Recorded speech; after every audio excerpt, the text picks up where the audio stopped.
All right, guys. How's everyone doing? I'm, of course, out out in the woods doing a solo night investigation. Uh,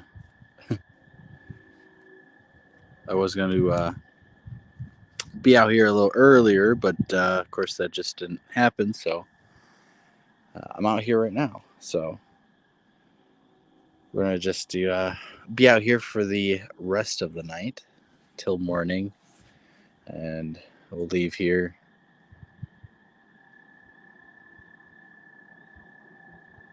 after we spend a couple hours out here. So pretty much just um, been listening or up for a little bit.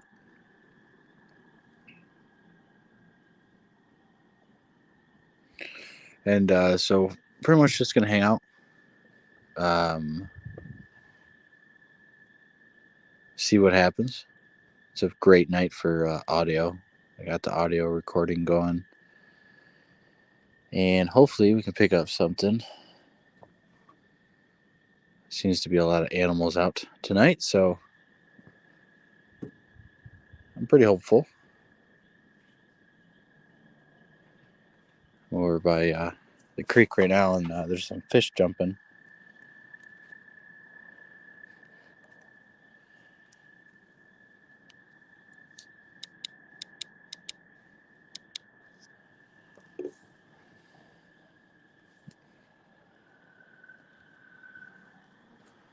So, anyways, I'm just taking a break for a second. Then we'll probably walk into the woods, I guess, a little bit. I'm kind of deciding where I want to go, or one of these times just come out here and just sit down and listen. Don't actually walk around or make calls or anything. But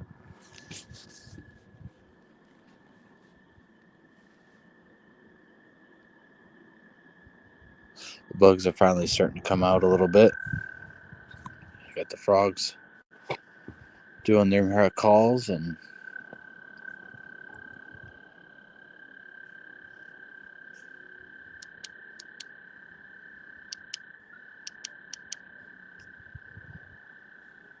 I seen it was kind of funny actually on the road coming here. I There was one spot I jumped like three deer, and then beside me there was a cat, and all of them running around at the same time was pretty interesting sounding and stuff. Of course, just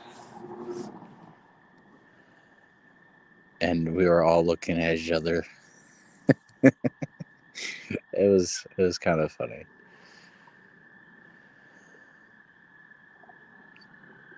Beautiful night though. Very very nice, cool and stuff. It hasn't isn't cold enough to need a jacket. Isn't warm enough for mosquitoes to come out yet. So pretty perfect night.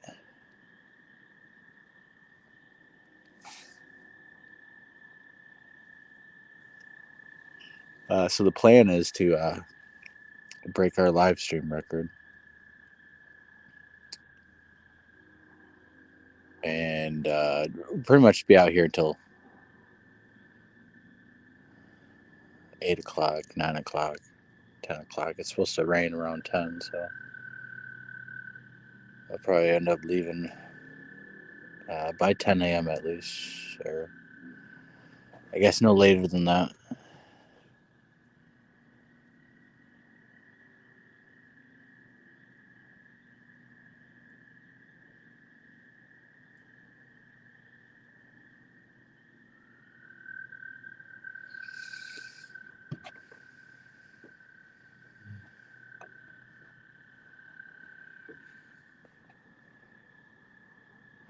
But mainly being out here just to observe things and listen.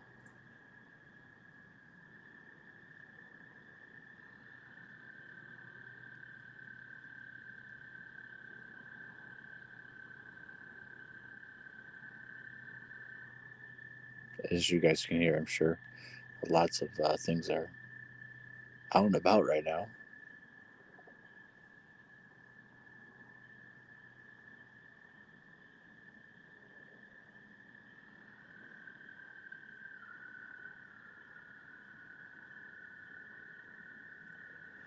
I don't have any lights on and stuff because it actually is pretty clear.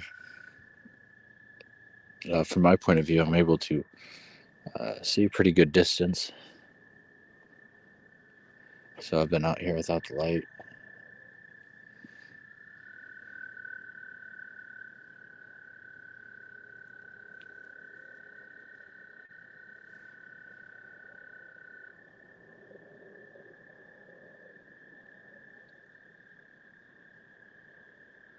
And I'm here in Lower Michigan.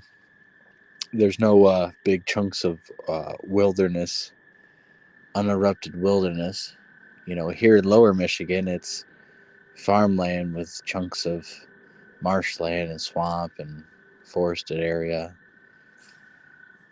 but mainly farmlands with basically a country block.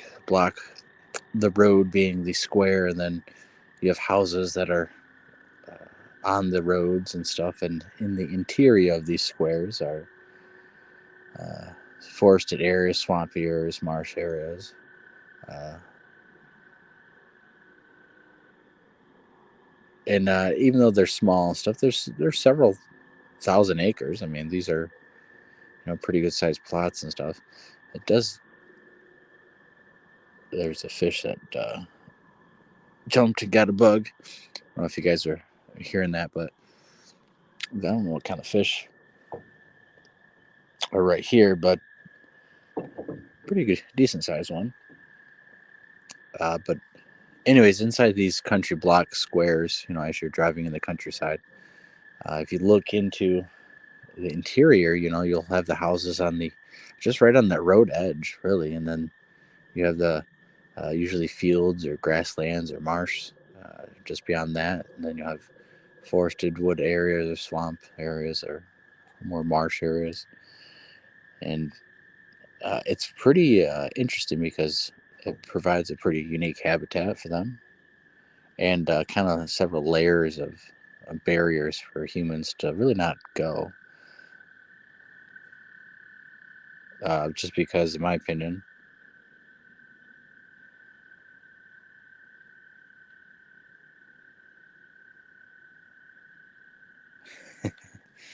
uh, sorry, I was reading the chat, guys. Got distracted. Uh, um, uh, anyways, as you're driving the country road, you look down, you look at the several different layers of habitats and stuff. House, backyard, field, or grassy area. Then you have the interior woods, swamp, marsh area. And then those are the habitats that support Sasquatches here in Lower Michigan. They're not big chunks of wild wilderness mountain areas. They're literally most of the time the inside of these squares. Uh, during when the crops are up and it's almost time to harvest. Obviously, there's plenty of crops in the field, plenty of food to eat. Uh, Alongside of the more natural resources they would already be used to getting. And then all they really have to do is to move to different areas, is cross the road in between houses, and then they're into another different plot of resources with more different crops. And then, of course, when you go in the interior, forested areas. But these forested areas are not huge or anything, right? So these are people's backyards. These are people's back 40s. People, it's all private property and stuff mostly. And you're talking about people who, like three generation farmers, who lived there all their life and would never imagine a Sasquatch utilizing their land and during the different seasons and maybe different years migrating through. But I definitely believe it's happening. It's very interesting because it just shows the intelligence of these creatures, that they're not just more wild animals and stuff. A wild animal can, of course, is doing the same thing, surviving and going through these areas and stuff, but obviously they're easily spotted. We can track them. Sasquatch is just totally out of the norm for most people. When you say they're here in Lower Michigan, in the back of farmlands and people's backyards, or even the suburbs of Metro Detroit. It's because, well, really, it's almost 2:30, almost 3 a.m. Most people are sleeping. You know, I could easily go walking between people's houses on this countryside and in between the roads, and I doubt anyone's gonna spot me. You know,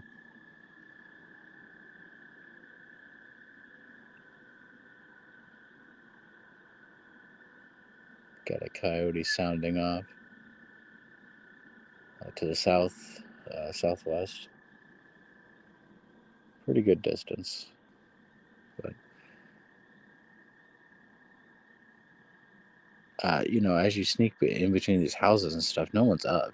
Everyone's sleeping. You know, besides maybe the occasional outside dog that's gonna bark. But that dog barks at everything. That dog barks anytime an animal goes through, so no one bats an eye. Of course, when you're a Sasquatch and you've probably been doing this for years and decades, you probably learn uh, routes that you like to take. Do you like to migrate through? You probably might like a particular private property with a little old lady or something that, no one goes in those back 40 because all her kids are grown up, moved away. Grandkids don't really come over and play in the yard anymore. Certain places and private property become more ideal spots because uh, not many people are accessing these private properties for various reasons. And of course, it's private property, so no one from the public can truly access this. So it's more or less these private properties here in Lower Michigan that Sasquatches are on, and most of the time probably bedding down. It's not these state game areas and state forest areas and stuff. Here in Lower Michigan, there is a lot of reports and stuff out of southeast Michigan, out of some of these state areas, but um,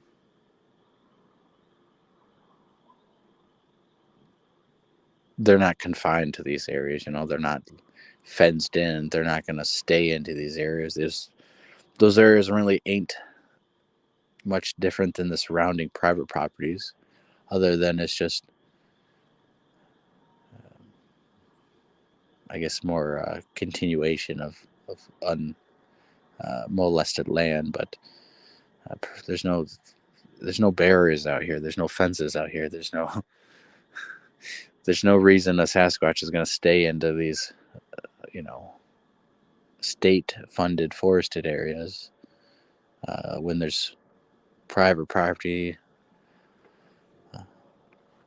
where people can't chase them, where, unless the property owner is aware, they're unseen. You know, no one can bother them there. So those are really the true areas of their protection, because state forested areas are managed by the DNR or conservation officers and government and stuff. So they can be poked and prodded and chased after, and well, whatever situation comes up. But on private property, it's different, unless that owner is doing the poking and the prodding and is aware, they're not getting messed with. They're not getting bothered with. They don't really have to worry about much other than to conceal themselves and watch the property owners.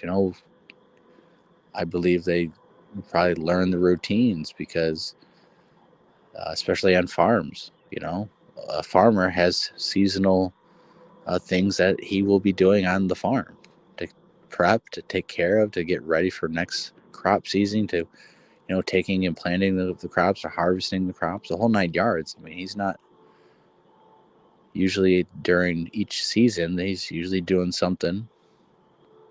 And of course, there's always the randomness that, life brings. But for the most part, if Sasquatches can predict, well, I've been at this property for 5 years and these people really don't go in the woods.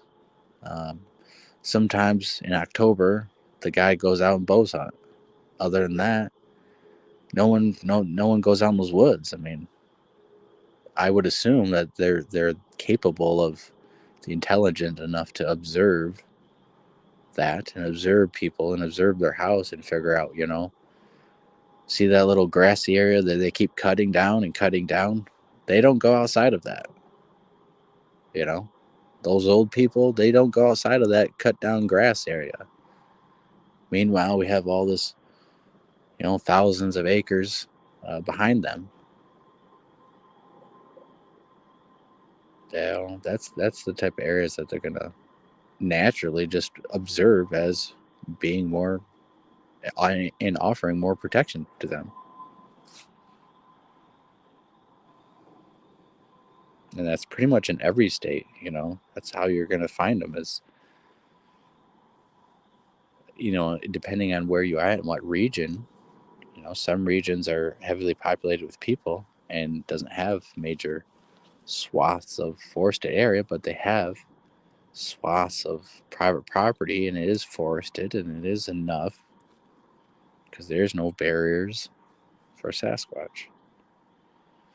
But I appreciate everyone stopping in. I know it's pretty late and stuff, so I appreciate you, Robert Den Dovin. You are in Metro Detroit. Very nice. Yeah, you guys are going to get it about 1 a.m. It says about 10 a.m. where I'm at. More west of you. Way west of you, I guess.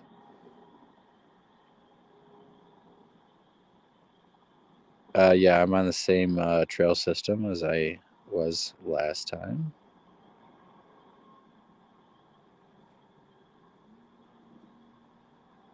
I've been working this area for years now. Hey, Sandra Piper. Nice to see you. Squatching Mountain Mama. How's it going? How's it going? It is very peaceful out here. I actually brought a little blanket and stuff in my jacket, and I could actually pass out. Literally, just pick a spot and kind of lay down, and I probably would pass out very quickly. Just the fresh air, the sound of nature. It's just truly just so good for your body and stuff.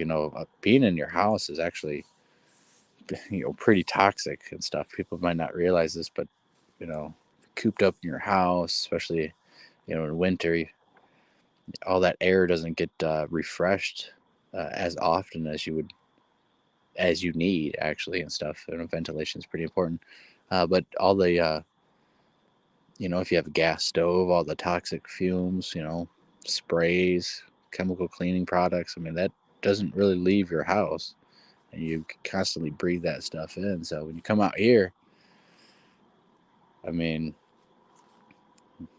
most of the time, most everyone, you always feel the fresh air out here is literally because your house is kind of filled with toxic air.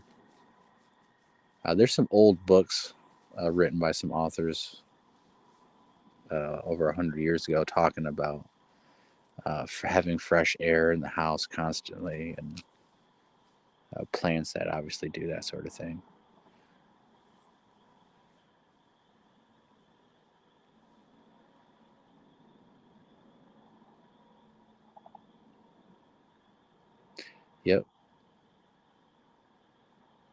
biggest time people are in the woods to me are during hunt season, mainly from archery and firearm deer seasons in October and November. Yeah, those November's one of the highest months of sightings, and typically it is for North America. On average, it's always October or November. Just because of those reasons, archery typically starts before firearm season. A lot of people start heading into the woods for those 2 months. Increase of sightings because of the increase of people into the woods.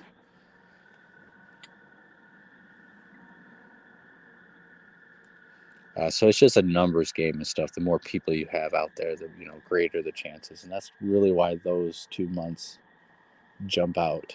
Uh, if everyone was out just like they were hunt and during those hunting seasons, if they were doing that like in July, when July is the number one month of sightings, the highest reported month of sightings in Michigan and pretty much in North America. I wonder how much of a greater uh, amount of sightings would get reported, because it's the double effect of the double amount of people that would be having those sightings in October, November, and doing it in July. I wonder how much increase we would get. In July being that possibly being a birthing month, usually spring after winter. Spring is birthing months for most animals and stuff. Obviously, it's easier, warming of weather. It's constantly going to be warming up. Food is going to be way more plentiful and stuff. You don't have to struggle. July being midsummer.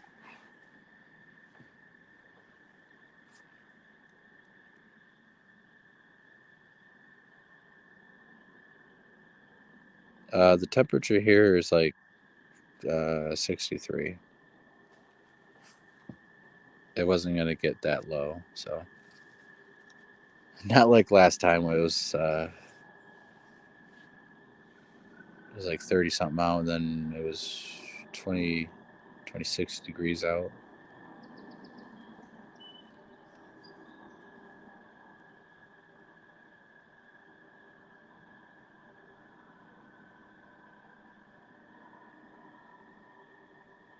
I mean, honestly, a lot of people. I mean, I do this too. Sometimes I come out here and I'll make a big call, just kind of just let the surrounding area know, and maybe bring Sasquatches in if they didn't know I was in the area. But like tonight, I haven't done that, and it's kind of nice just to hear stuff and observe stuff how they are naturally doing stuff out in the woods. The animals and like the coyotes are hunting, and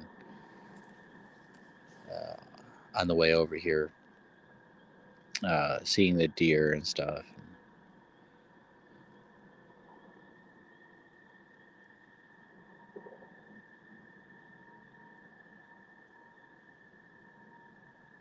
The forest, doesn't stop. Still alive. Still has everyone still busy doing stuff. All the animals living life. I mean, it's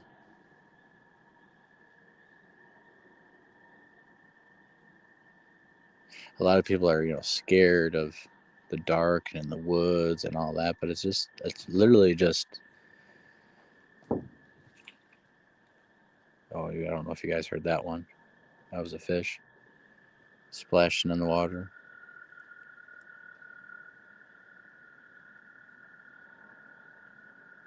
It's really beautiful out here. There's no real reason to be scared. Even though you can't see things. I mean, animals are doing their own thing. They're not really worried about people, depending on where you're at. Obviously, grizzly bear, black bears are can be worrying some out here, but like for the most part, even them, they don't really want to bother humans for the most part. They don't want to focus their attention and just go after you. Usually, there's reasons behind it. A bear, that stalks humans. Usually, there's reasons behind that. Brown bears are not known to actively stalk and hunt humans, but a black bear, they are known to stalk and hunt humans, actually, from time to time. They do become predatory to humans as a bear, which makes them more dangerous because they're going to kill you to eat you. Whereas most of the time with the grizzly bear, it's accidental. Um, you just got too close accidentally. Uh, Mother with cubs, or obviously if it's an injured bear or old bear, then they'll hunt on humans. Easier target, softer, softer for the teeth if they have toothaches. But black bears will hunt and stalk and go after and chase you down, and knock you on your butt and eat you. You might lose me for a second. I gotta do something real quick. I should be still on.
All right, sorry about that.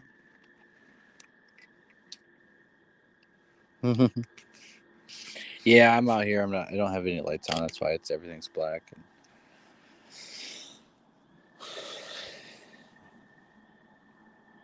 haven't really walked anywhere yet. So, but I will change that because we can get started. Yeah,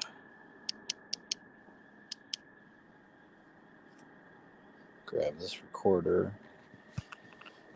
Uh, put some of this back in my backpack.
Make sure I've got everything. All right. I think we'll go on a different trail this time.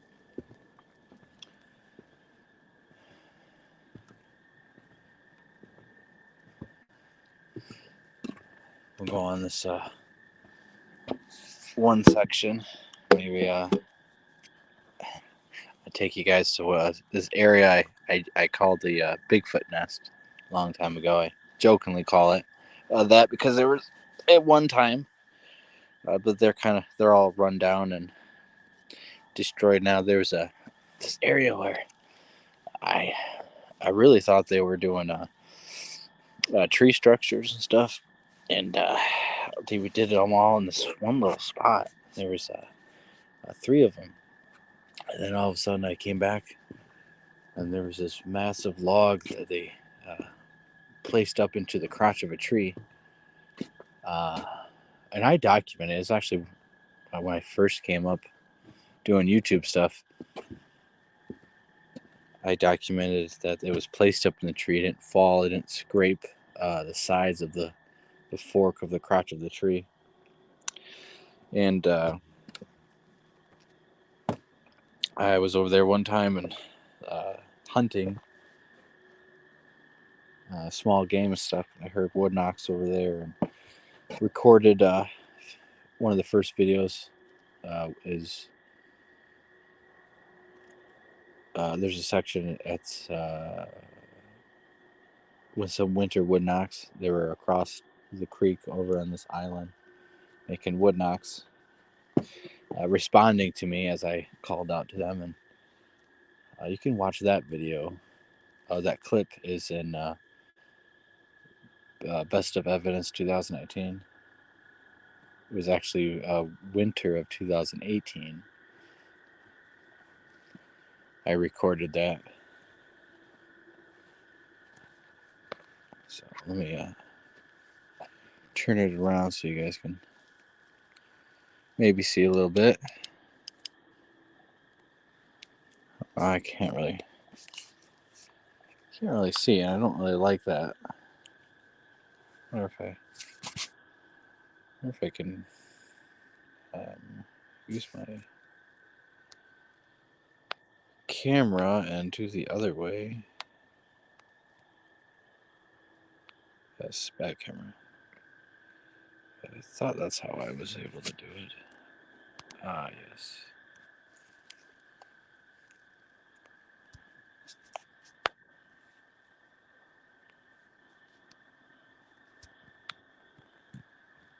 Oh, okay.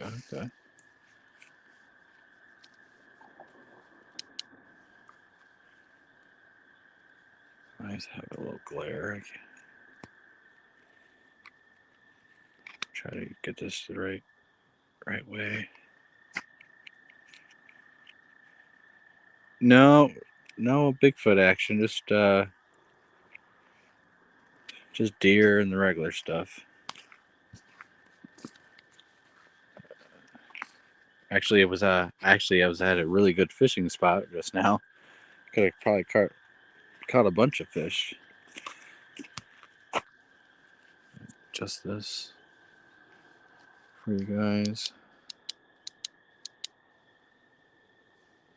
Wow, you guys actually can see pretty good with just that first setting.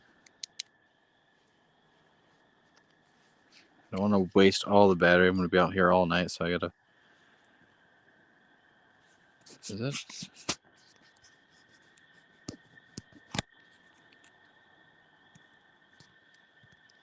It seems like it's glare on there to me, so I'm trying to fix it. I'm sorry.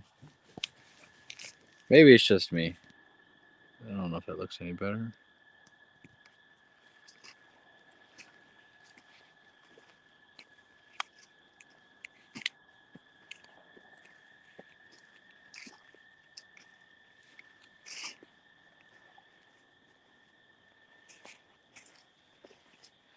It's awesome. Probably the next time I come out here, you guys won't be able to see into anything. Everything's probably going to be green. and you won't be able to see into any of that. This is basically a tunnel. But we're going to take the trail over here. Got the night vision camera. In case anything actually does happen, I'll try to record it, and then I'll once I spot something, I will try to put the phone behind the night vision so you guys can probably see it.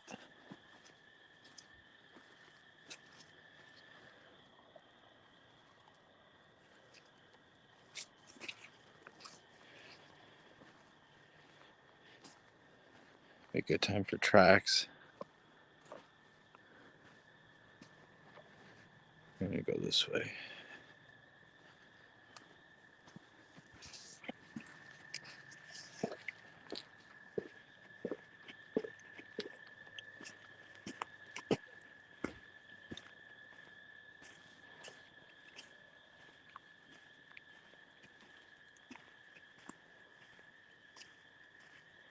That was a moth. That was a moth that flew in front of the light. I'm using the white light, so they're more attracted to that. Once this gets low and dying, or if I need to spot something better, or eye shine actually better, deeper into the woods, I'll switch over to my other headlamp. And it looks different and stuff, so might not be as good to you guys, but to me, this thing spots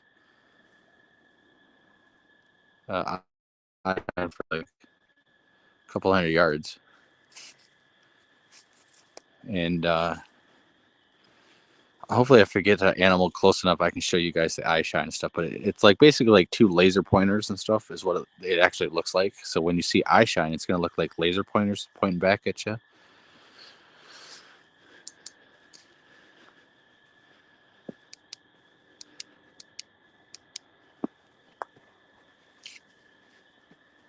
So hopefully we'll get a little bit of that demonstration.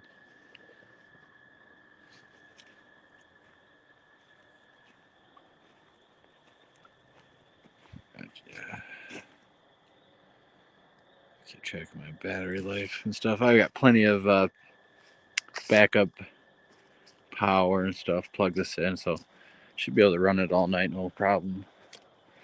Last time we did the live stream, it was off of one of the power banks, and I got multiple now, so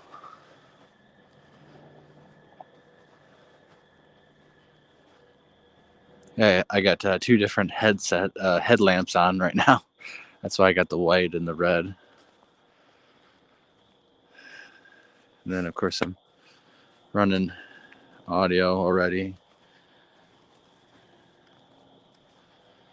just because it's good to have multiple different sources of audio. Yeah, I can face it in like a different direction when I'm holding the camera, so it's facing the towards kind of behind me.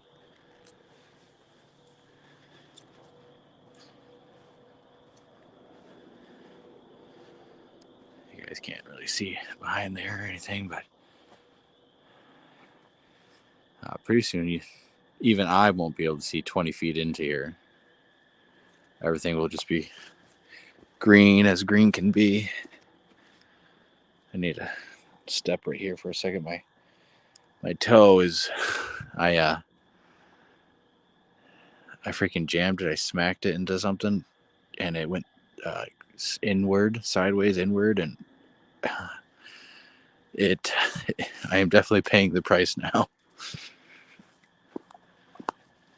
So I was stopping that root, and I was pressing on it. I was feeling pretty good.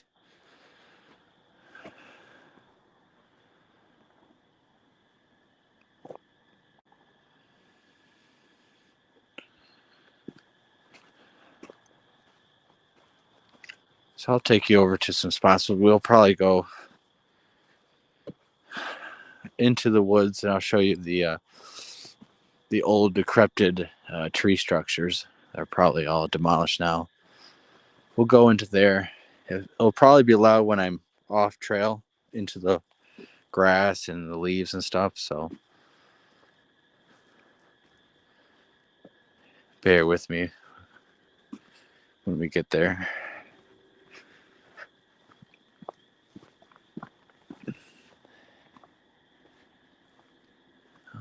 There's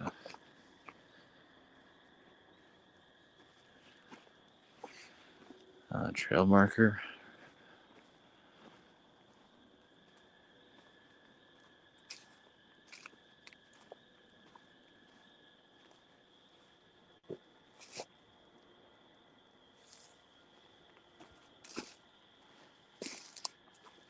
I think I can show you like this.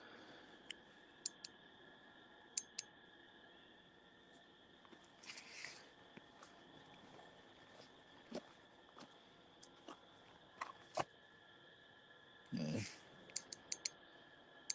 Huh.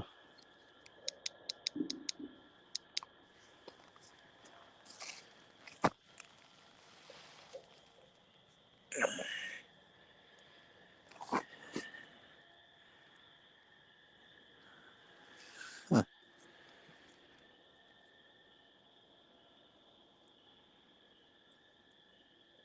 Never seen one of these before. It's almost like it's a neon green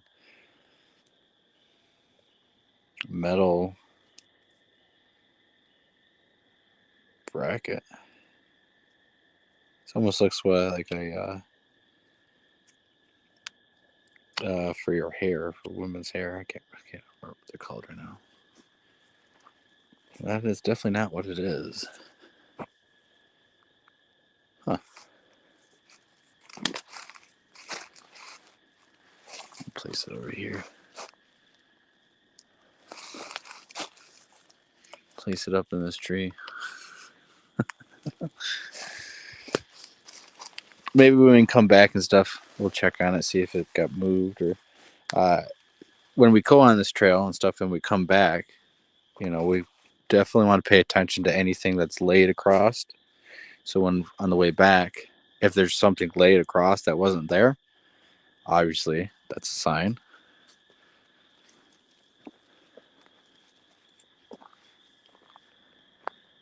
There's a little trail into some pine forest.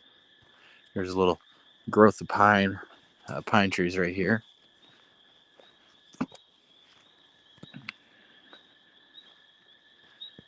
Bengal, yeah. It really, yeah, it looks pretty small, and it was metal. I don't think, and the color of it was ugly. I can't imagine any girl that would choose that color.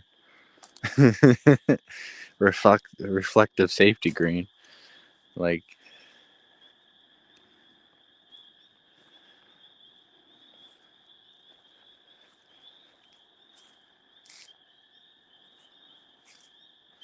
I haven't been on this trail in a long time. Ever since I've been here, the last couple times live, and the last couple times with my girlfriend, and a couple times before that, I didn't come on this trail.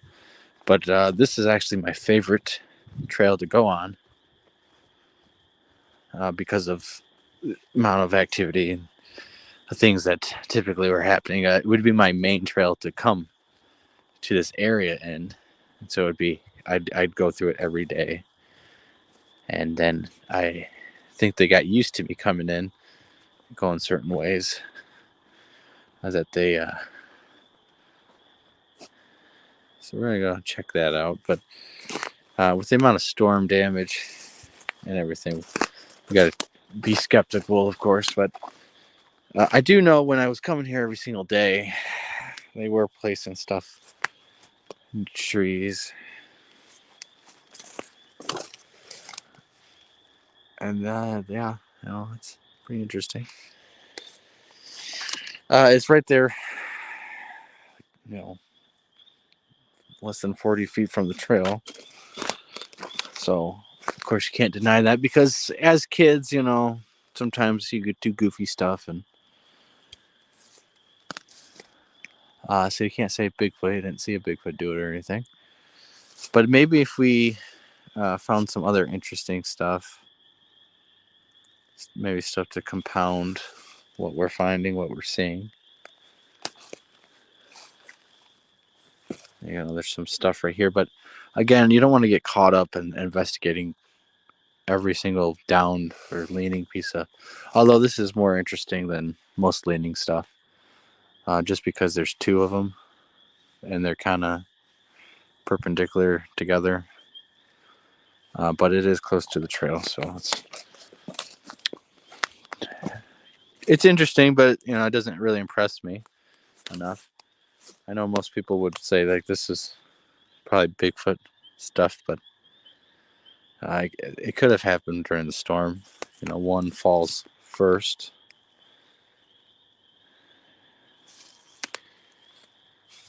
This one would fall first. This one would fall second, and then this one would have fell last.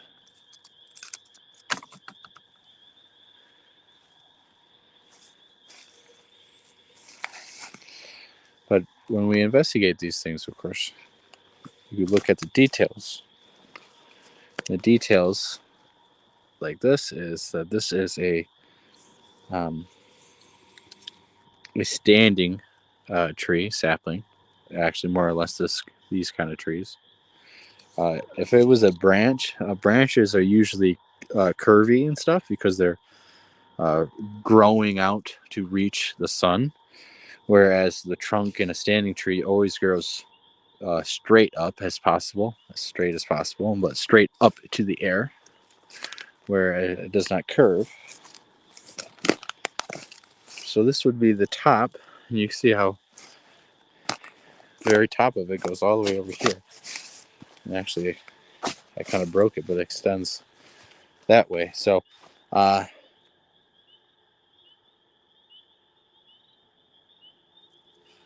so if it fell into place, and you look up to see, could it have fell in between there, landed over here this way, or if it was on the trail and the DNR picked it up and just kind of threw it, and they threw it up and it landed on that, sliding down. But we can check the tree, and this is my thought process. If it would have fell in here, either by the DNR throwing it this way or it was leaning over here and fell, we should find on the tree that should be some scrape markings indicating that it fell and scraped along the side of the tree. Ugh. Like right here. These are scrape markings and stuff. If we look on the other side, and I just caused a little bit of it. So you can see this line and stuff that I just caused. So, you would try to look to see if there's any damage. And of course, the longer that it's been out here, more rain that happens, it's going to erode stuff. But I'm not really able to tell. Of course, there's no standing stump next to this, but to me, it's not good enough. We've had storms, we've had wind,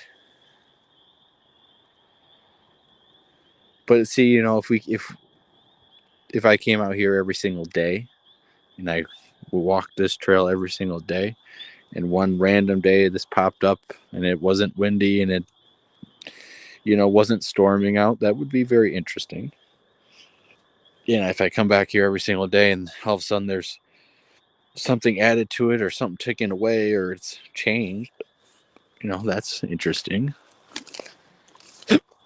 So, but you can literally just start investigating every falling thing. And there's 1 in a million shots. Things can just fall odd. Things can fall off. But the standing trees, and there's a lot of debris around here, So it's just that you always have to keep things in mind.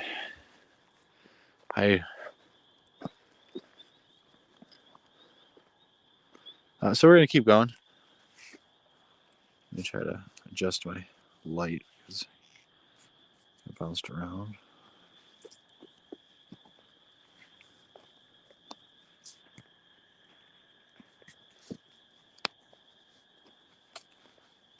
There we go.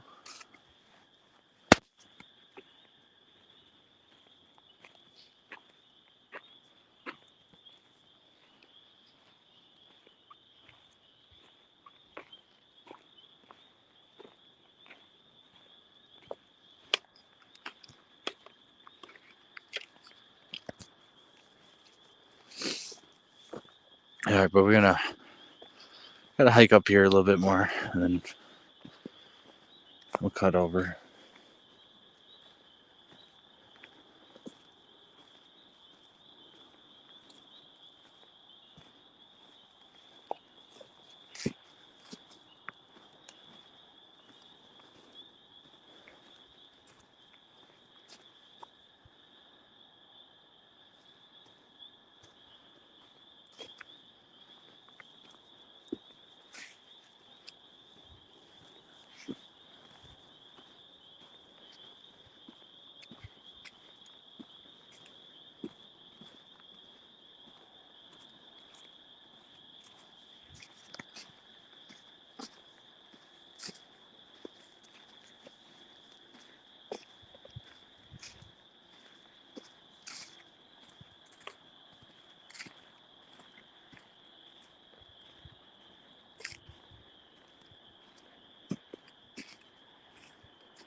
Well, the only reason why this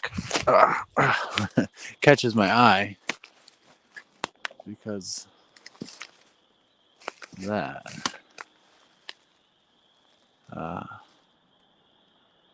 if you look at it, it looks like this probably this fell into that and broke this branch that fell this way.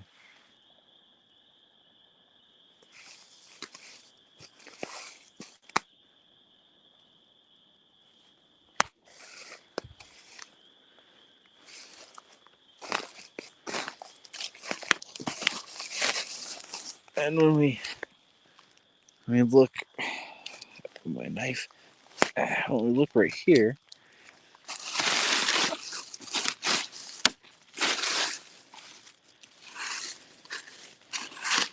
so when you look right here, right, most people would be like, I don't see a stump.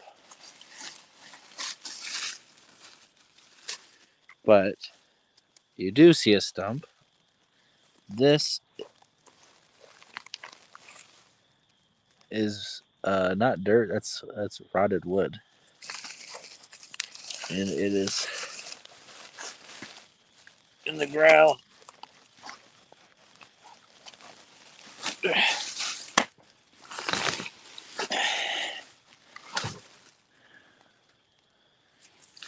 And I believe the more that you dig in here, maybe I'm wrong. Maybe there is no root. Maybe that is just a random. So what I was looking for was a rotted root ball, and I thought that's what I was gonna find. But apparently, as you guys can see, there is no root ball to this. Huh. See, I mean, this is the kind of interesting stuff. Is, you know, if this, why is this leaning like this? If there's no root ball or no nothing for it to fall. I thought it was all rotted away. There's some rot here and stuff, but you would have some type of ball. Usually there's a ball connected to it. Even that, and this what always interests me more than anything else is the random, straight growing trees that don't have a trunk or a base or a root ball system, but they're leaning up.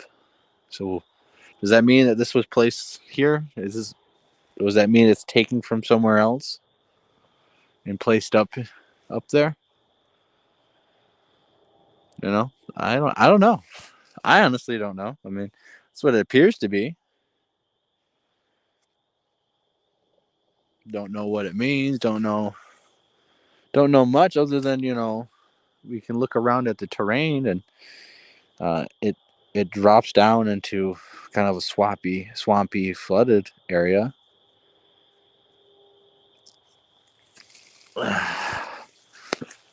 People think it means to stay out or whatever. There's no way to know anything other than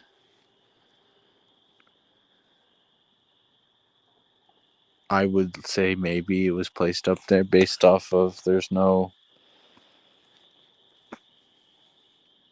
foundation, there's no stump to where it was standing.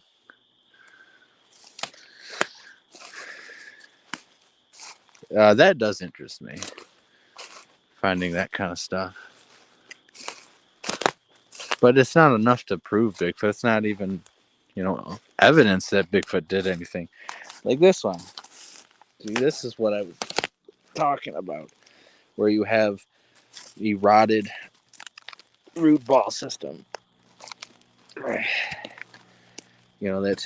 you can see that it does disintegrate and stuff, but you have chunks of wood usually that can last and will be in the ground. See, this is what I was expecting to find. Rotted root cores, and it will turn into dirt, but usually you have solid chunks of wood that you can find. And unlike that one,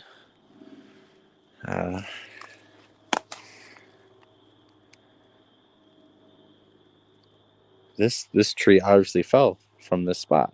That one, we'll walk right back over to it.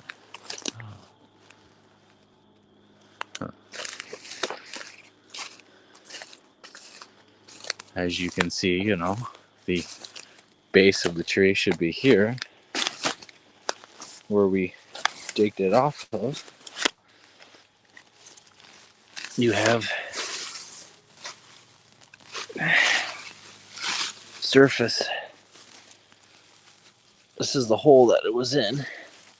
You don't have chunks of wood. You don't have the core.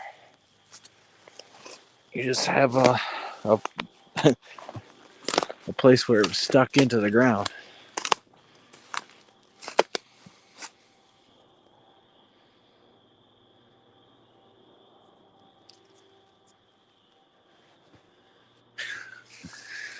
I don't know. Like I said, you're gonna start investigating all of them.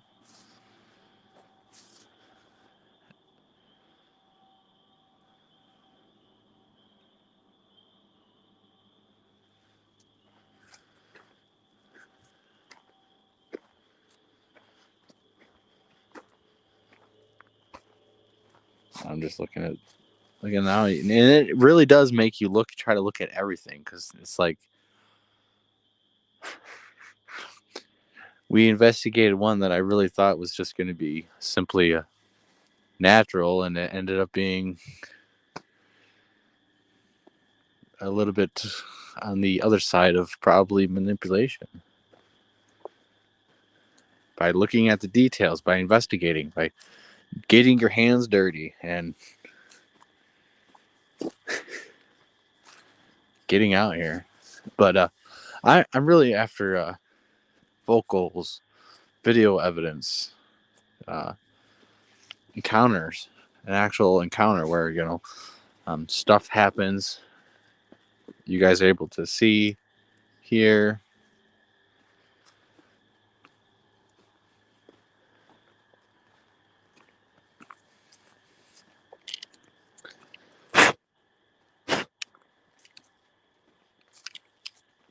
Sorry, getting the dirt off of the night vision.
Just looking at this.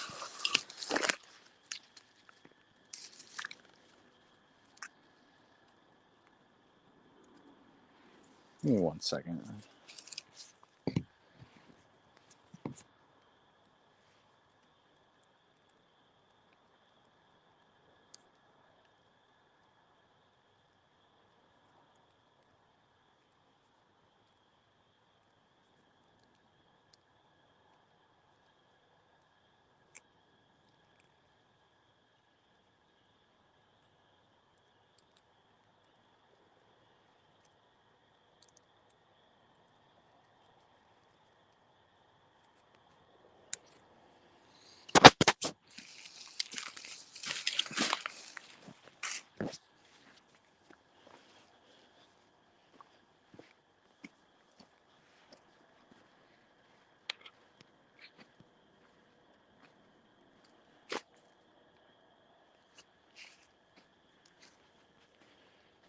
Yeah, it's definitely, until you see a Sasquatch make them, it's not technically, you can't say it's Sasquatch, but I would say that something is definitely propping up branches onto trees and placing them in spots where they definitely didn't fall and they definitely didn't grow, which is intriguing.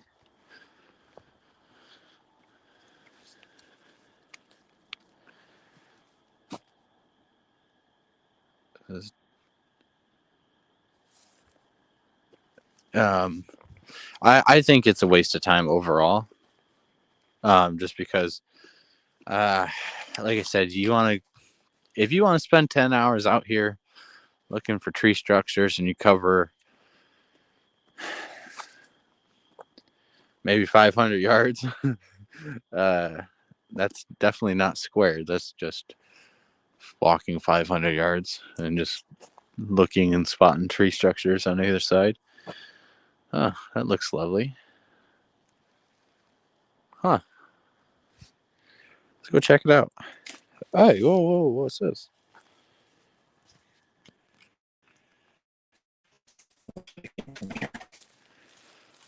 Oh, okay. I was like, oh, is this really just laying here? Because I have found trees with the root ball system off, and there's no holes by it. It's off. It's again laid on the trail, but this is not that.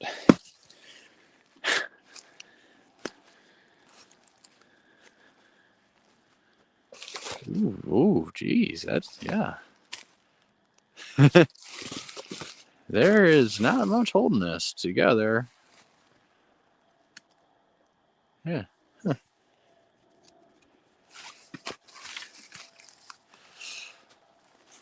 So let's not be next to it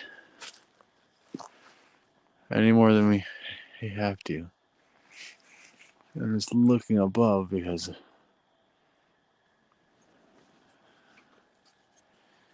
this will come down one day. One day soon, actually. I'm surprised that's holding that.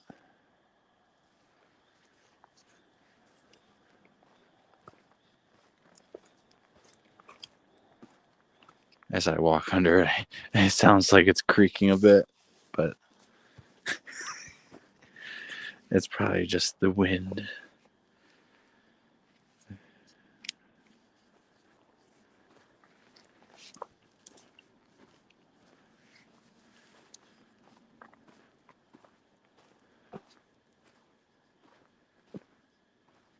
This definitely has changed. It almost looks hazy around here.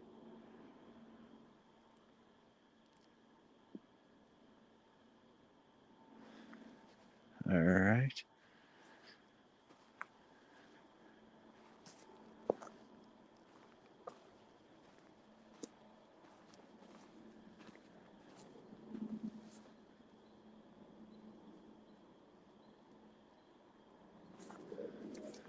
Damn, this really changed right here.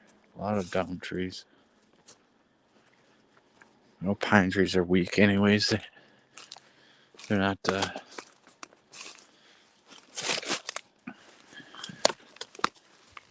hardwood or anything. So we're gonna go over here. It's gonna be a little bit, not a little bit actually, but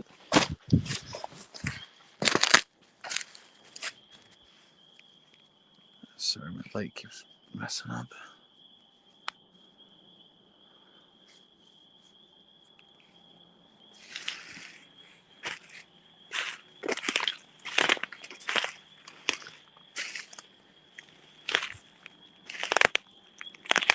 There used to be a coyote den over that way, but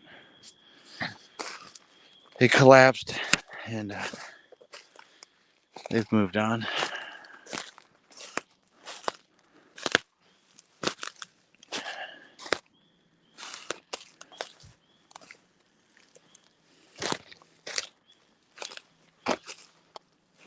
Sorry if I'm moving the camera too fast and stuff. My head's always kind of just moving, constantly looking around, just make sure nothing creeping up behind me.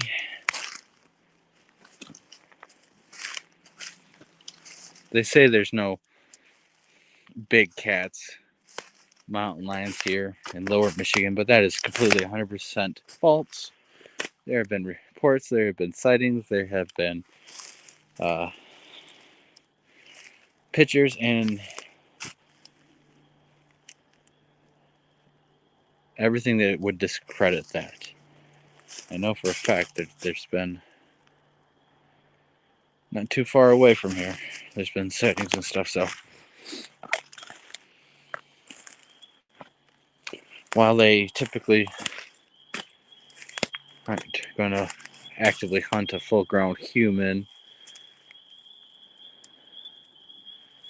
they are opportunistic, and if it's injured, if it's old, if it's for whatever reason not able to capture its regular prey, it will.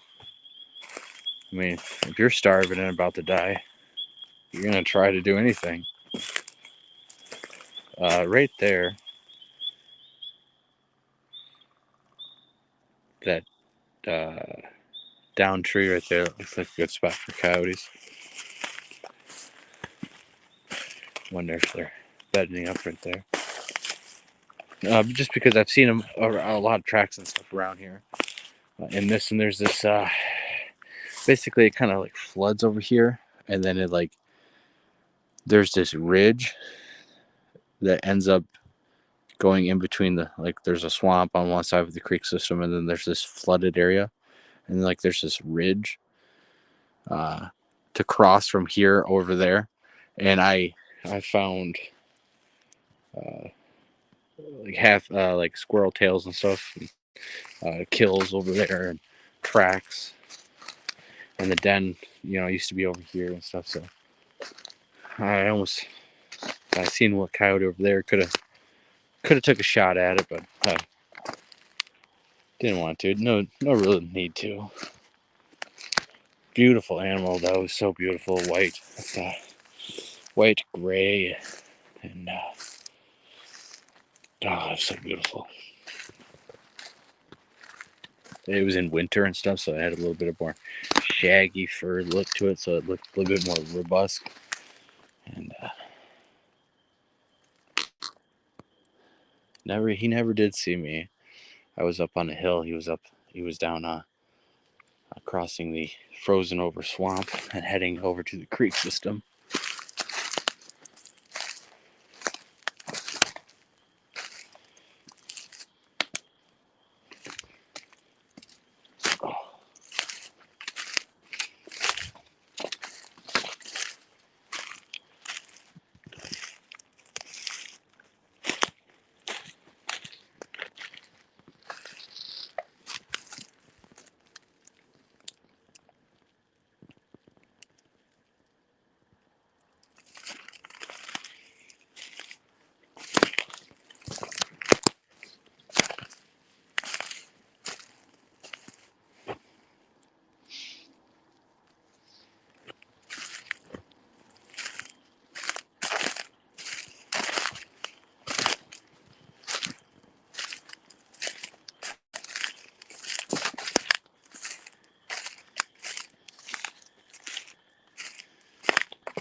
There's a hunting tag right there. Don't like seeing that here, but not surprising. There's actually people, I don't know, like once a year there's a person who camps basically where all that fallen down logs were at. There's a campfire that gets put every year. It gets used once, I guess. From what I can tell. Oh, damn. That's a lot of trees that fell right there.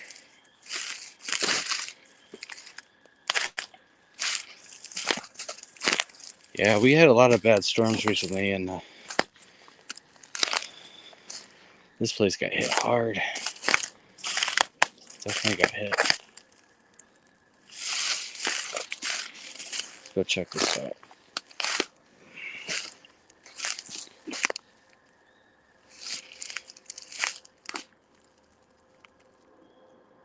Sorry, I thought I heard something right there.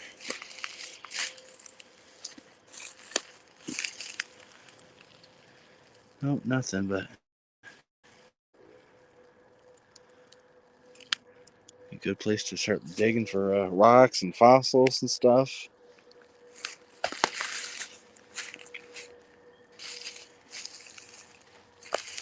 I'm always cautious about dens or bear dens or I just want to make sure there's no such thing around here. I brought my son out here last weekend. I didn't have a show or anything, but I brought him out during the day, and he loved it out here. He absolutely just had a blast, and I was so surprised. He trekked along a lot more than I thought he was going to do. But and it was kind of a test actually. He is going to be turning 4 here in a couple months, and it's kind of a test to see how far, and like how far he could go, and like how would he able to traverse this landscape. I'd take him off trail just a little bit, and when these missing kids are found 12 miles away over mountaintops and shit like that, that's impossible. It is impossible. He ran into twigs and didn't like that, and learned about briar patches and prickly bushes, and he didn't want no part of that. There's no way that these little kids are like bushwhacking it through off the trail miles and miles and miles. Like it's not happening. Those kids are not walking that distance. They're not going off trail like that.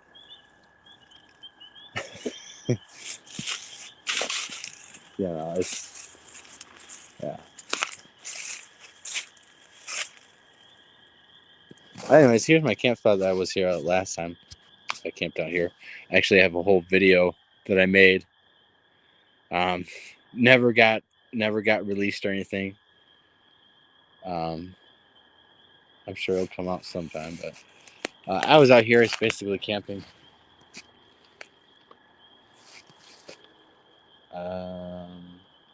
Right here. Yeah. Basically camped right here, and it was when I found the tracks way over by the swamp over there. I've shown the tracks and stuff. We've shown the tracks and stuff. That's not new and stuff. I just it's kind of a time period where I didn't feel like I feel like the most important thing is the evidence and not telling a story and trying to make a documentary of everything every time you go out, or just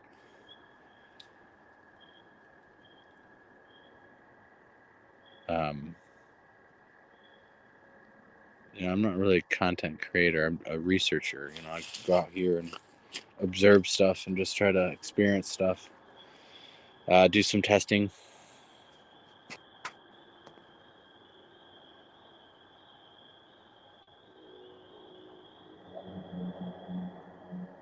We'll be doing start doing audio, and next time I come out here, I'm gonna place I forgot my trail cam.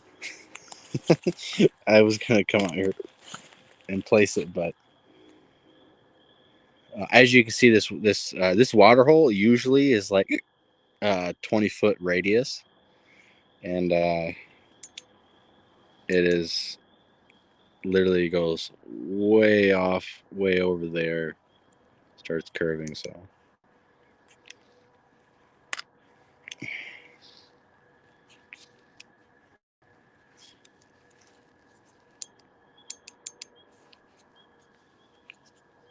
this light is,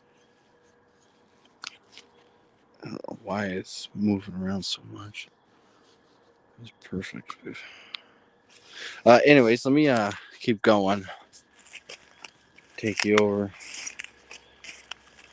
to where these old tree structures were that are probably all destroyed, and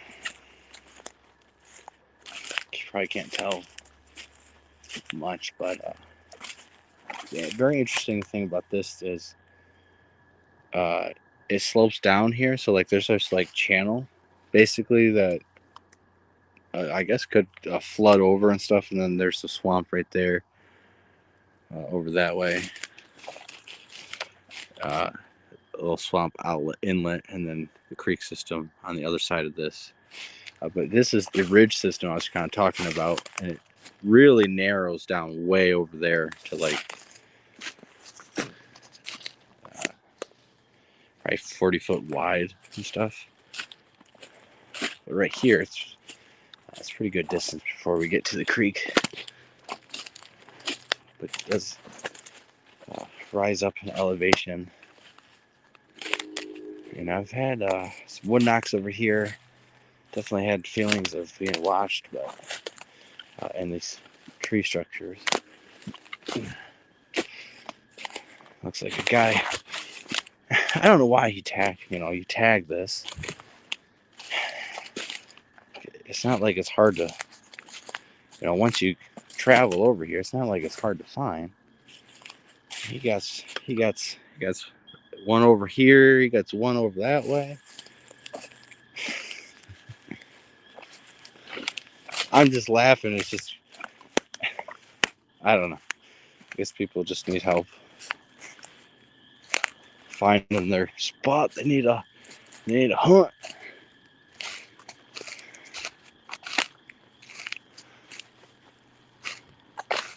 I mean, shit. Here I am. I know where I'm going.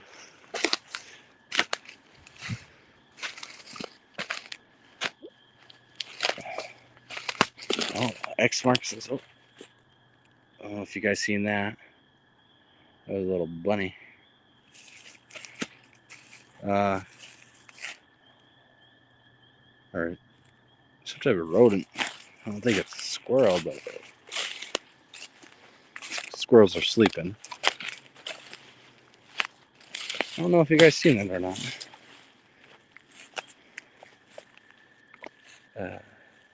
X marks the spot. Everything has changed so much in here that I don't know if I'm gonna. I know I'm gonna be able to. I think that's one of the trees.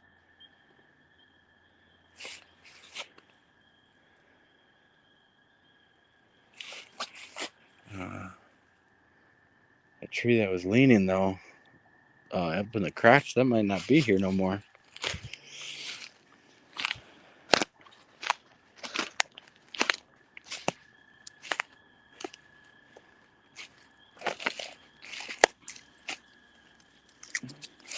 Well, try not to get whacked in the face. And I get whacked in the face.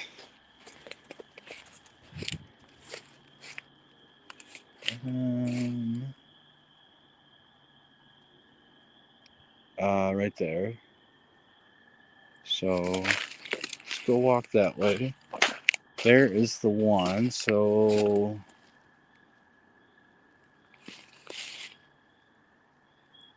this leaner should be kind of right here.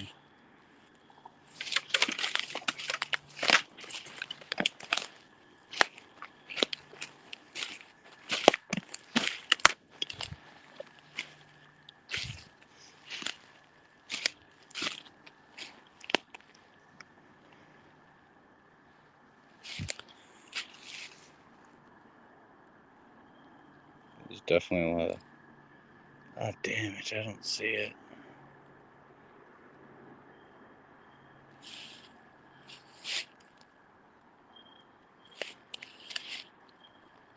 Yeah.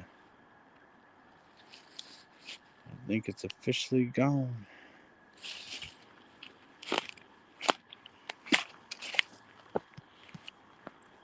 This is the one. And there should be another one over this way. But back in the day, by 6 years ago, as you can see, it's still actually lined up. This stuff was placed up in here, but what really caught my eye was these. They were placed on both sides. And you can see there's different shit lined up in here.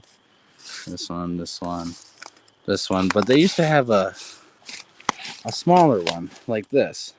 It was hanging off right there, and then every side had one. They had smaller stuff here, but I'm surprised that these are still here, kind of.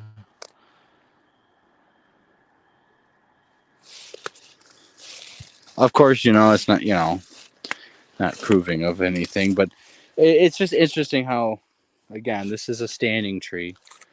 With the base, the bottom end of the tree is up here, where the top of the tree is down there.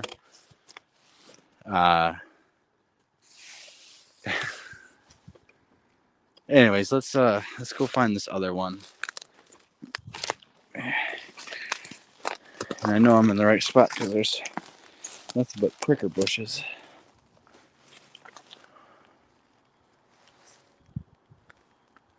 I will probably make a post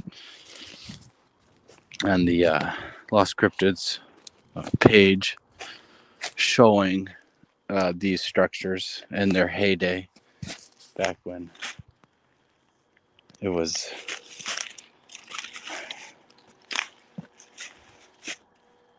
very recent and stuff. And basically that one they put up in the crotch of the tree was recent. I mean, I was literally there a week before, and it was not there. And then all of a sudden it showed up.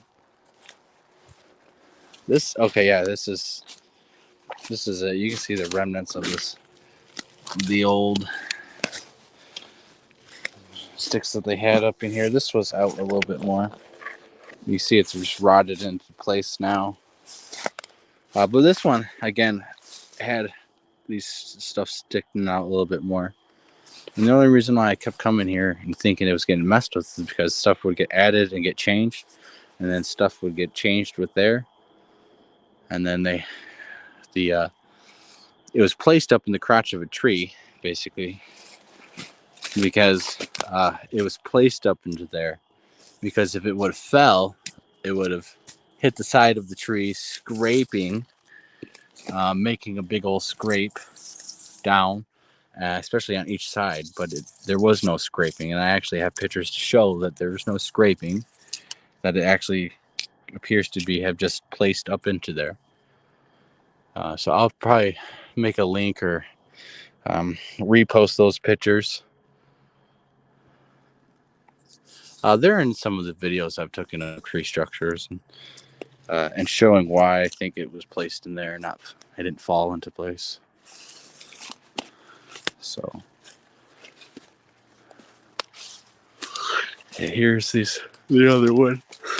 I'm a little tired. I was actually debating about coming out or not, but I decided, yeah, might as well. And this one basically looks the same. I have pictures of this one, and this one was made after those two.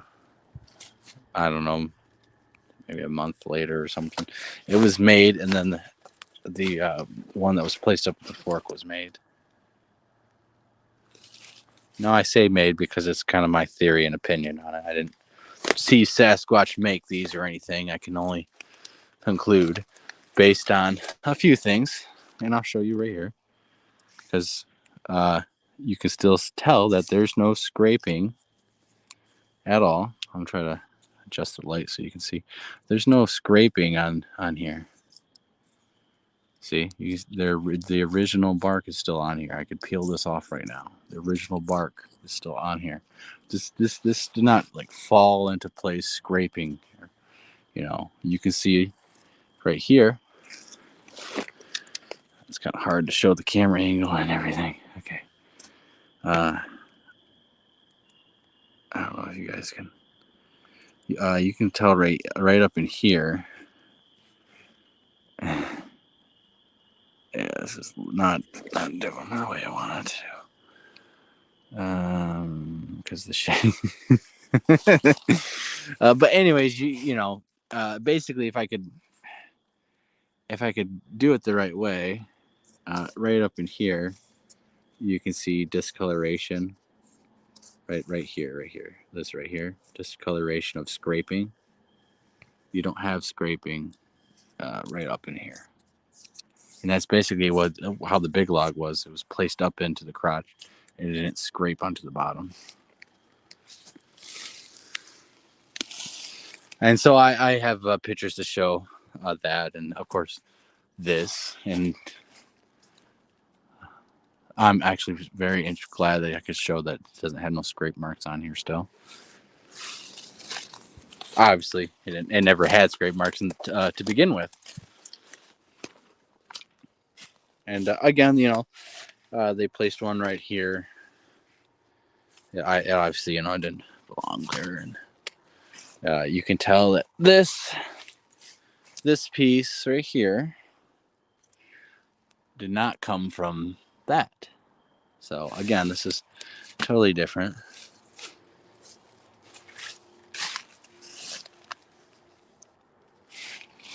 And right here, you can see that there is no, and I'll even show you guys. There's no scrapes and stuff. Like, this is original barks. And original bark over here. But you can see right here, I'll show you guys a little bit better. You can see right here, try to get a little bit closer. And with the light, maybe right there. Anyways, right here, this little pocket right here, right underneath this lip down. See this like gray area a little bit? That is scraped. They get wedged up in there, shoved in there. You can see the damage of the scrape.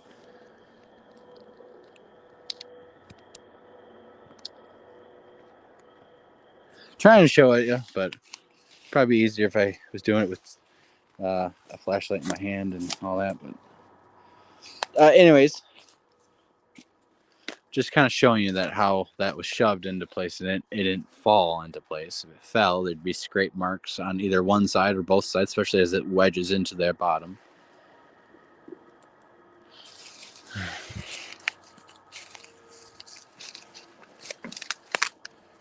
And here is this. These are two trees that fell into place, and I used to come out here and sit on here and sit behind it. I tuck myself actually right up in here, and I would squirrel hunt this lane right through here, and have this to lean over and shoot that direction and be hidden. But I was sitting here. I'll probably sit here and chill for a little bit, just because it's this spot. I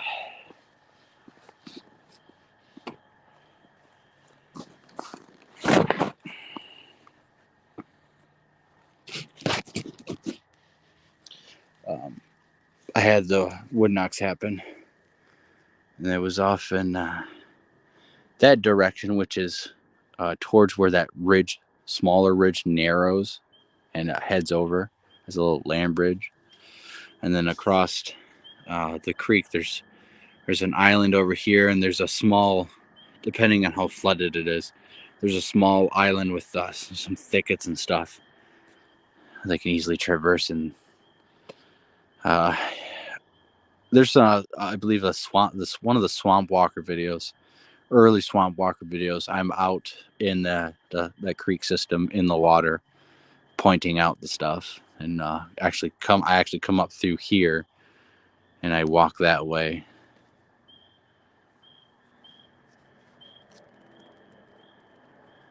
And I believe I walk. I walk in the water and stuff for a while. Chat's blowing up now. How's it going? Flat Rock, of course, and World Bigfoot Radio. Duke, how's it going? I'm just out here with the recorders, night vision, just seeing what happens.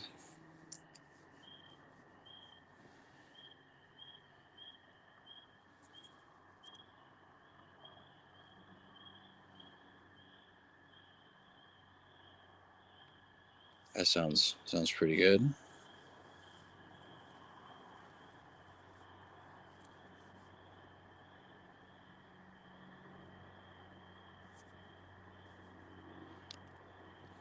There's some experiments I would like to do once. There's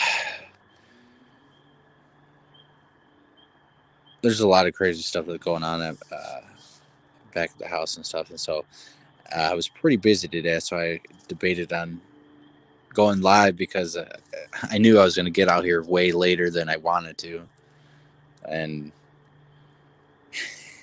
but being tired and doing all the stuff we had to do, uh, I am definitely glad I came.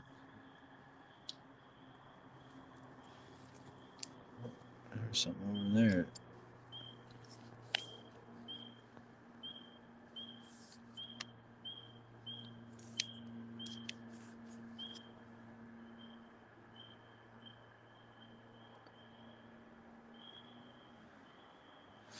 Let's kick back and relax here for a second or two. A couple minutes.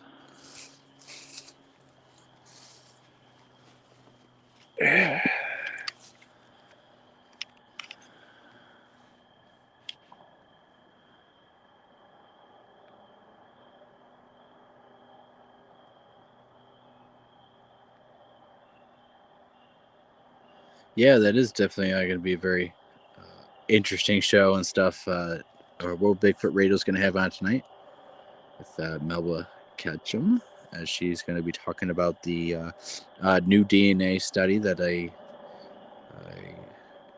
believe is all paid for. Her goals were met and stuff, so that's going to be interesting. I can hear the details on that, and probably, I believe, yeah, for one of the first interviews she's had in like a decade. We've tried to get her on our show and stuff, and but it did not work out at the time. She actually said that after, and this was like 2 years ago. She said after the new DNA study was going to come out and stuff, she would be doing interviews, and it was kind of funny because I don't think anyone thought that she was going to do that, and here she actually did. So, and true to her word, she gave her first interview after the DNA study is secured. So that's kind of interesting.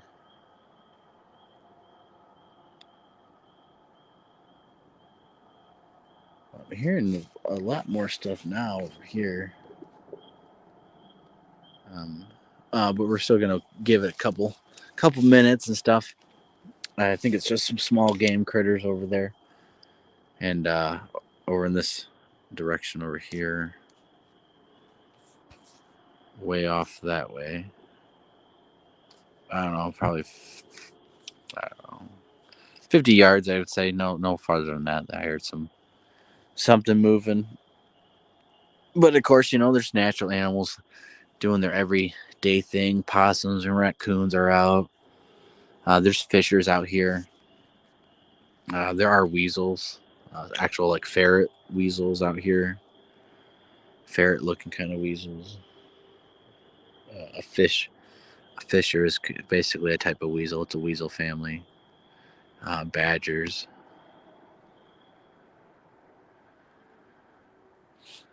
I've never seen a badger out in the wild. I've seen one in the backyard before, but not actually in the woods.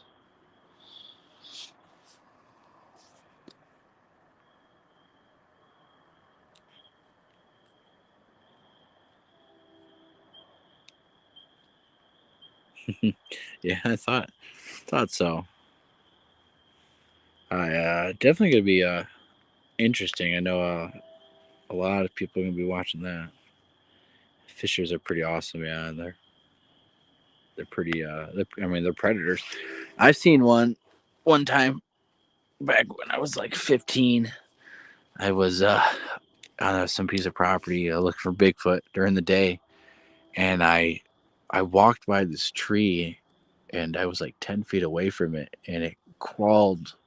I mean, it was my level, but I seen its tail and its body, and it started crawling up this tree. It was fucking huge, man, and it was beautiful looking. But I was surprised at how big it was. I was just shocked. I was not expecting that, and just how quickly it disappeared into the tree. I was just like, wow. And then I've seen a minx in one of our other spots. I was driving to work one morning, and this thing was huge, uh, bulldozing through the a ditch after something, and it was massive. It truly did shock me.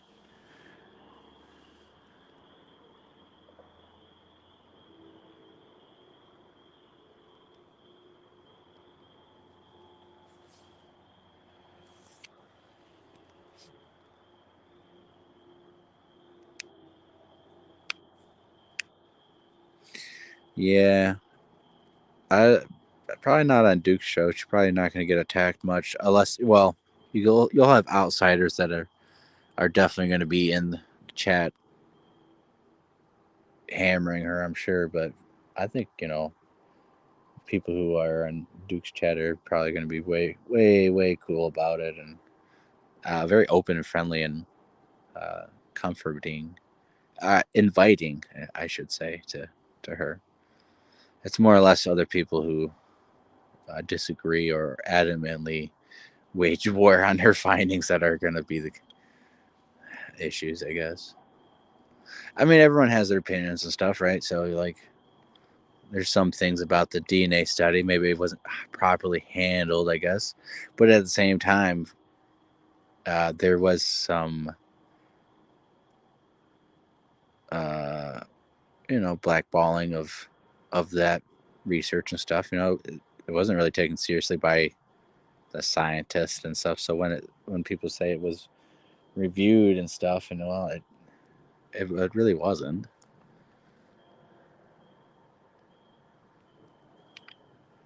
There's a lot of stuff about, I guess, the DNA tests, DNA study that I find very interesting, like all the uh, samples that were sent and all the different researchers in different places that sent them. Very, very credible, extremely credible pieces of evidence were all submitted, and basically for all of them to be chalked up as human DNA with human errors doing the testing, I just find it almost impossible. Like, they should have found more, regular animals, I guess, or and there was blood submitted and stuff too. I actually believe it's like pretty sure they had blood samples, and um, pretty renowned guys gave samples and stuff to her. And oh, come on, let's just be real about it. The government knows that these things are real. They'd have to be so inconfident not to know. The DNR knows. They know. They have these places to manage wildlife. Bigfoot is uh, a wildlife management. I mean,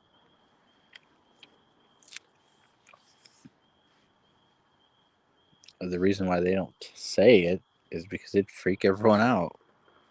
I mean, shit, people get freaked out when you tell them there's panthers and bears that live miles and miles away, and now people don't want to take their dogs out at night because they're scared they're going to get snatched. And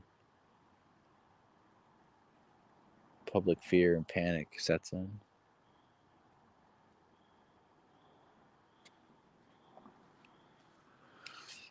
Sorry, I'm not. Sorry, I'm not showing anything. My light keeps moving, and I'm really just listening. Not doing much but sitting here. I'm kind of taking it easy off the foot. Like I said, I stubbed my toe pretty good, and I don't want to absolutely destroy my body tomorrow. Not be able to walk because my toes are even more messed up. But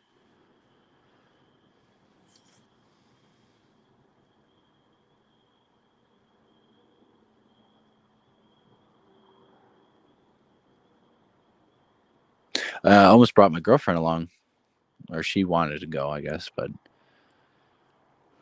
she wasn't sure if it was gonna rain or. And her dad's visiting and stuff too, so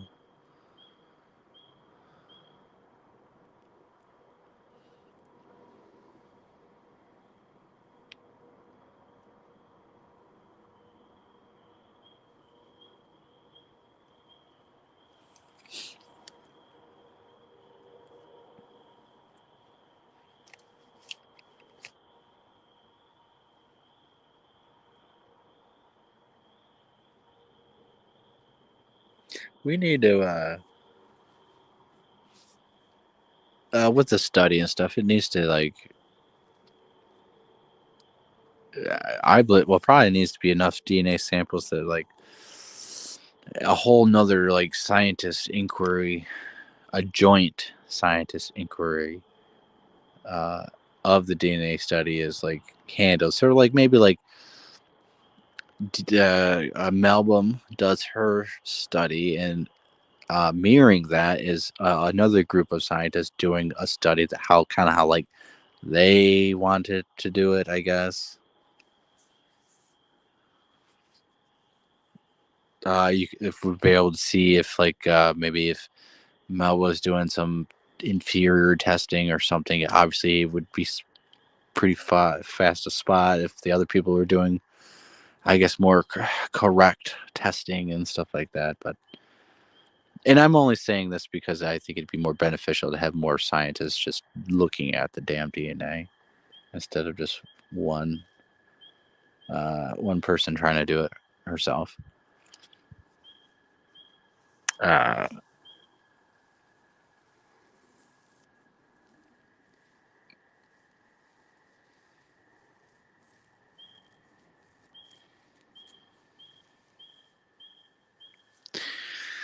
but people take what they want from it. I kind of see things in. Yeah, I see things both ways a little bit. I can see how people are saying how it wasn't properly done, but at the same time, I do see how it's like, you know, all those DNA samples weren't human. They all weren't contaminated. Like, come on now. Yeah, we know that Sasquatches are real. We know that they're cover ups and science is paid for. Science is kind of, they got to shake their booty for money. If they don't shake that booty hard enough the way that is demanded, they don't get money. What happens to a scientist that doesn't get money?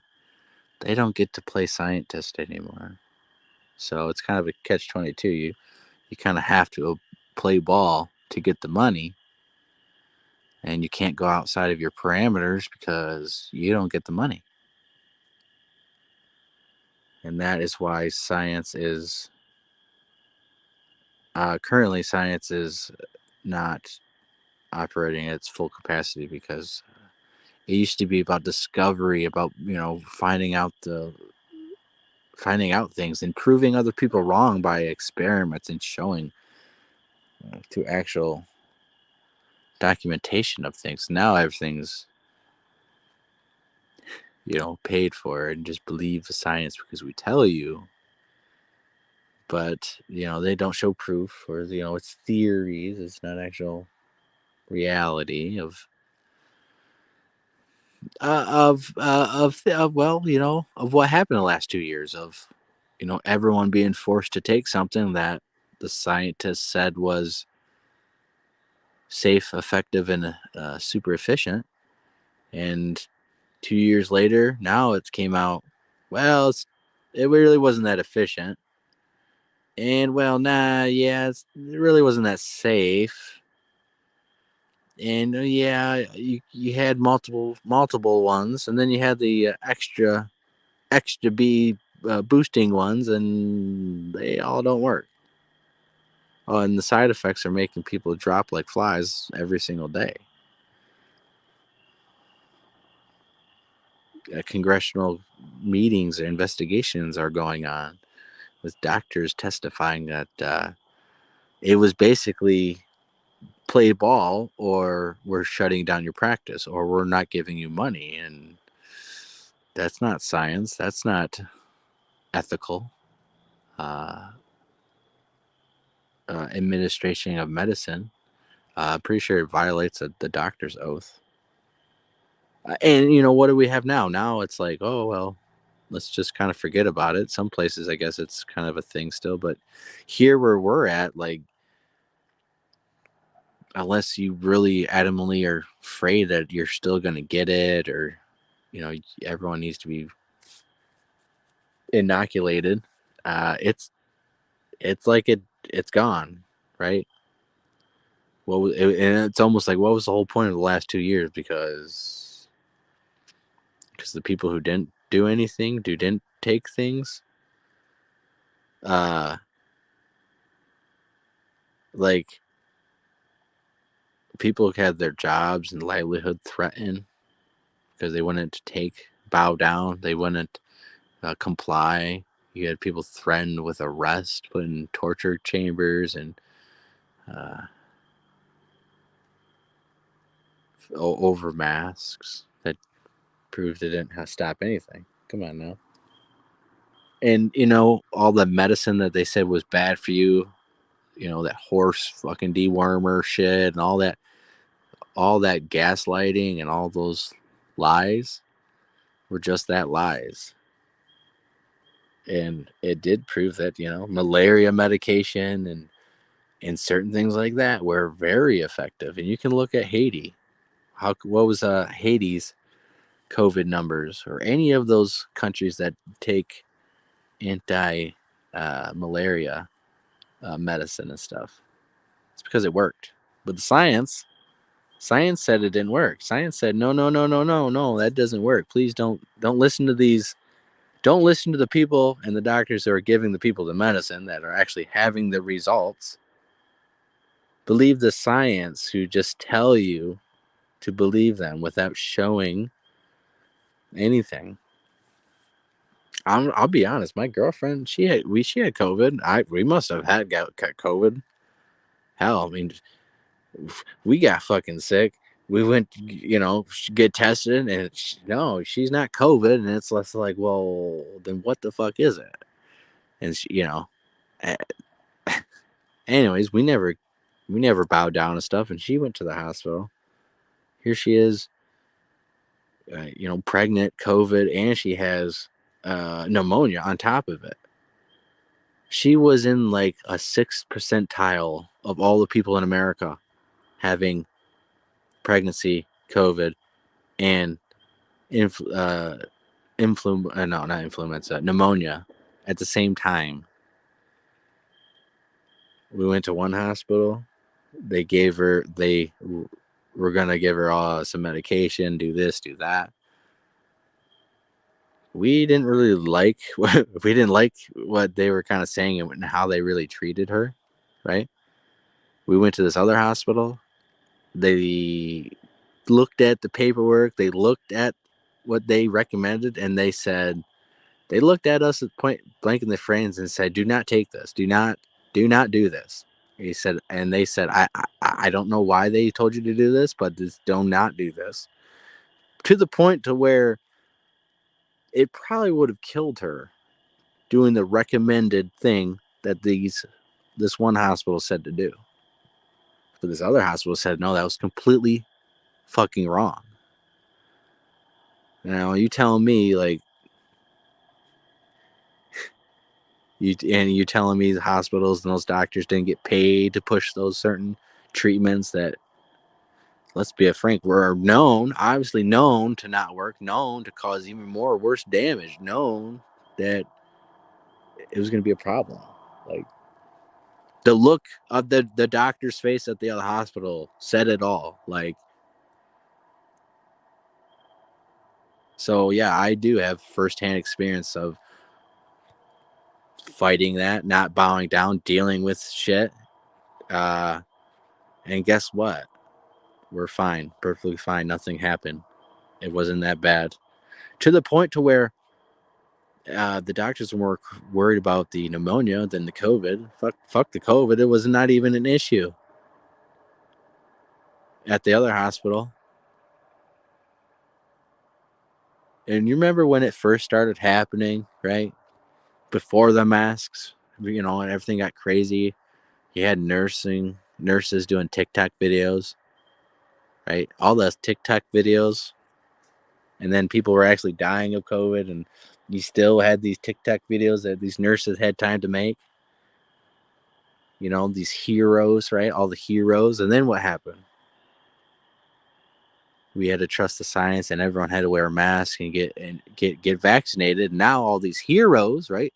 These heroes for the last year or two. Well, now they're disgusting, evil anti-jabbers because they refuse, and now those heroes need to be fired.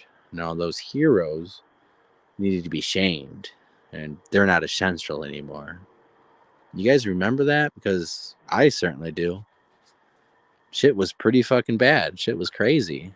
You have people screaming at other people, wear a mask, get the poke, why we listen to science? It's for your safety. You're killing grandma.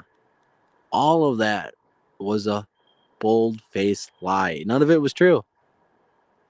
In fact, our Michigan and New York's personal policy on nursing homes and all that led to more deaths than COVID did. Like, literally, their policy directly led to thousands of people dying when they shouldn't have in nursing homes and stuff. And you had people, you couldn't see your grandma. You had to see her behind windows and shit. Couldn't hug her. You know how many people and families died. You know how many families had holidays that they fucking couldn't hug their loved ones because the TV fucking told them so. Trust the science. What science? Paid for? Pimped out science? Prostitute science?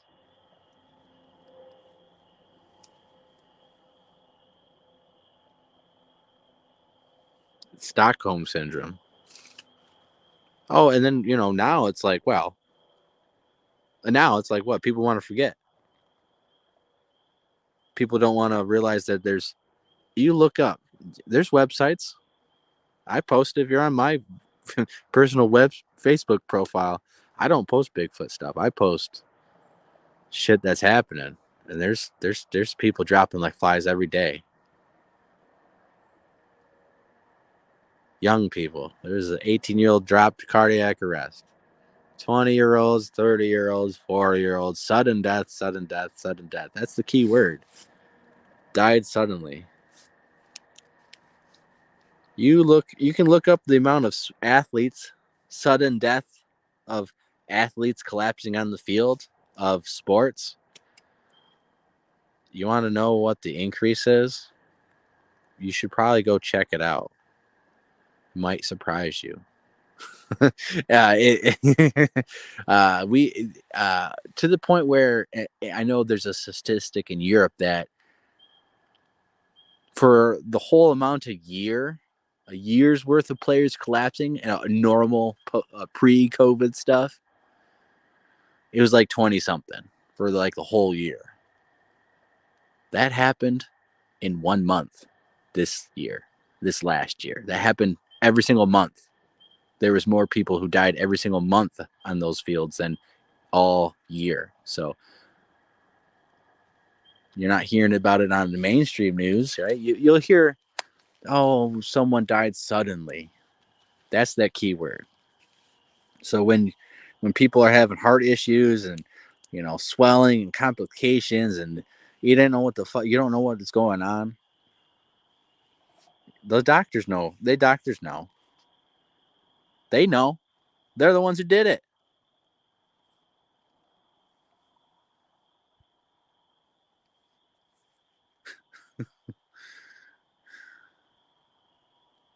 So yeah, I kind of get into that little rant because that is proof positive, and I will debate anyone who disagrees with that.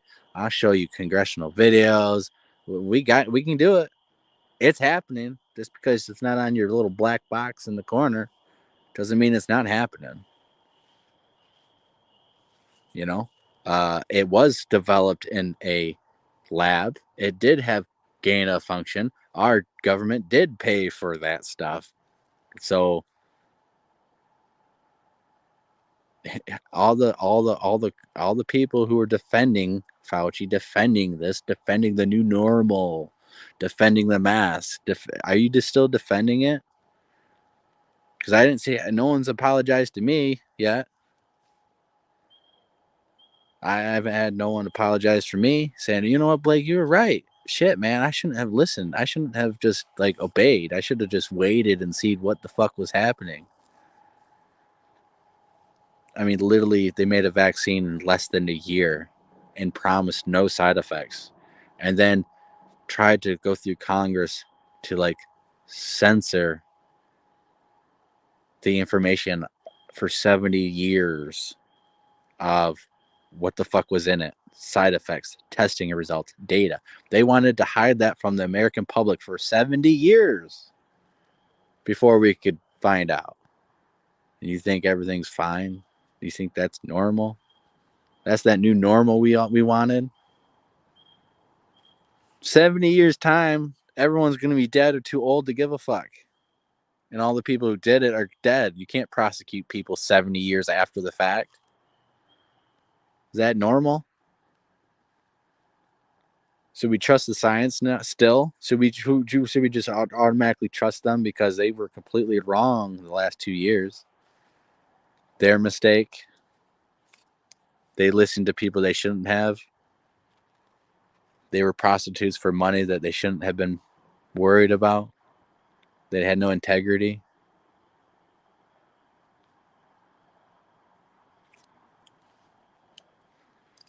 To answer your question, Flat Rock, I would say no. I don't.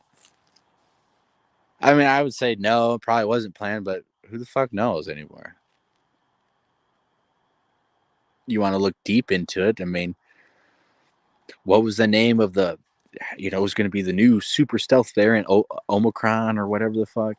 I mean, there was dozens of them. It didn't really matter at this point, but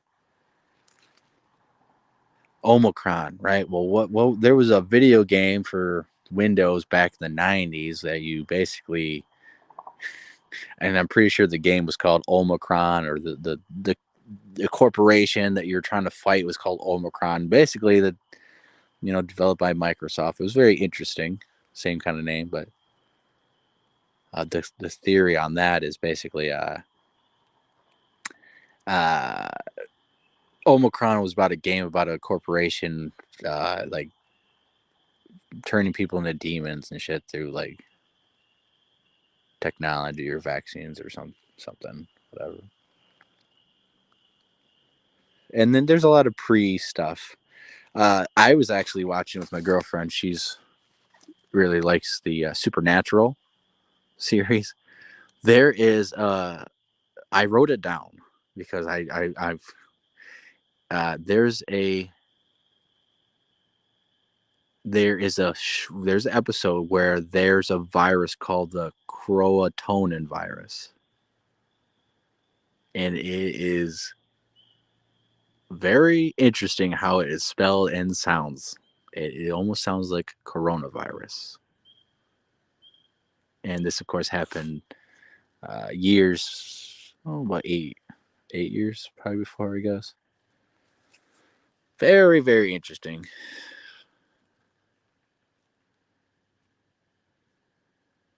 of course, and you guys, if you guys don't believe any of this, it's just a simple Google search. You can watch videos like this. You can watch like this. You can watch uh, the Olympics in 2008 or whatever. It was held in London. The London Olympics. I can't remember. It was the winter, whatever. It was the London Olympics. During their opening ceremony or one of their ceremonies, you'll watch as you'll see hundreds of medical nurses in beds do some sort of ritualistic dancing symbolism for some reason. Apparently that symbolism represents the Olympics. I don't know, it's weird. But that was a pre showing of things to happen, and it's very creepy. You can watch it. It's the London opening ceremony of nurses or something. If you type those keywords, you should be able to find it. It's a creepy video. It makes no sense. There's no reason why that opening ceremony of that, whatever the fuck they're doing, belongs in the Olympics, but that's what they do. People say it's fake. It's not real. It's just conspiracy. Okay, but you got these music people going on stage, twerking to the devil, dressing up like the devil, worshiping the devil. But it's not, it's just art. They don't believe in that. No, no, no, no, no. They're just imitating art because it just upsets people and they want to just get more views and clicks. Getting into the tangent, but I'm kind of at the point to where people can fucking say that's not real, and I'm just gonna I just throw examples and say, well, either fucking look with your eyes or remain ignorant, because everyone can clearly see it. Take a Google search. So go Google search celebrity all seeing eye symbolism, and you'll see dozens and dozens of pictures of celebrities covering up their eyeball. As if, some photographer said, you know what would be cool? You should like cover your eyeball and it will take a picture, and then all the celebrities will fucking do it. It makes sense. It's a new thing. It's cool. It's trendy. And then they'll have the with the symbolism. Apparently, that's another good one where they all need to take pictures of them shushing each other. Do not tell. But anyways, you can see this stuff, but I would warn you that if you look into that and you go down that rabbit hole, you can go pretty deep, and you might end up in some dark places that you honestly might need protection from, because it's spiritual warfare. That's what it honestly is. So you don't need to believe in God. You don't have to be religious, but there's people in this world that they believe it. They're trying to do it.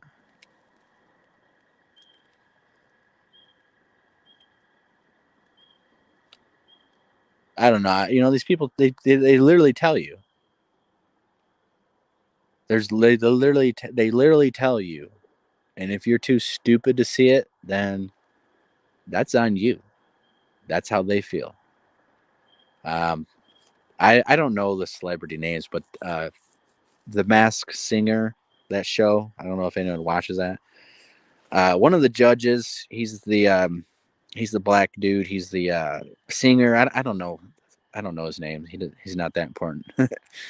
The Masked Singer, that judge, his wife who's an Asian, I think a model or something. Her tweets, check her tweets out, dude. She's fantasizing about babies. I'm not joking. It is sick, disgusting, and it's openly posted on Twitter for everyone to see. She doesn't care. It's in your face. She's laughing about it. I mean, it's pretty graphic. And she's describing how she feels about them when she looks at them. It's graphic. It if anyone said it to my fucking kids next to me, I don't give a fuck if you're a woman. You better step the fuck away, or you're going to get you're. I'm going to end this problem. It is that bad, and yet people who read these tweets, oh, she don't mean that, They go into the Agent Smith effect and they defend everything wholeheartedly, even though they know they see it with their eyes. Yeah, Nick Cannon. No, maybe Nick Cannon. No, he's the Masked Singer judge. He's the black judge. He has super short hair. He's really good on the piano. He plays the piano. I don't know his name. Yeah, the Epstein posse, the Epstein gang, right? The list. How come no one's been arrested? How come no one else is getting in trouble for that? Because they're celebrities. They're people in government. They're the heads of state.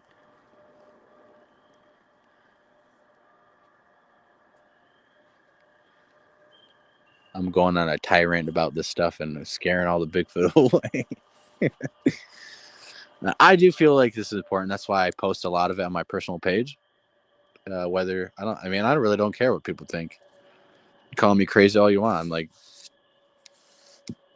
I don't feel bad because because of all the COVID stuff that happened, and now what? Just because people don't want to believe that it wasn't fake, it wasn't, everything worked. There's no side effect issues. Like, people are in complete denial, and it's going to get bad because I don't know if you guys known this, but there's already been 3 lawsuits that they actually went through and won against Pfizer against it. They've already, and it's unprecedented because there hasn't been a vaccine lawsuit legally in court in like decades, I believe.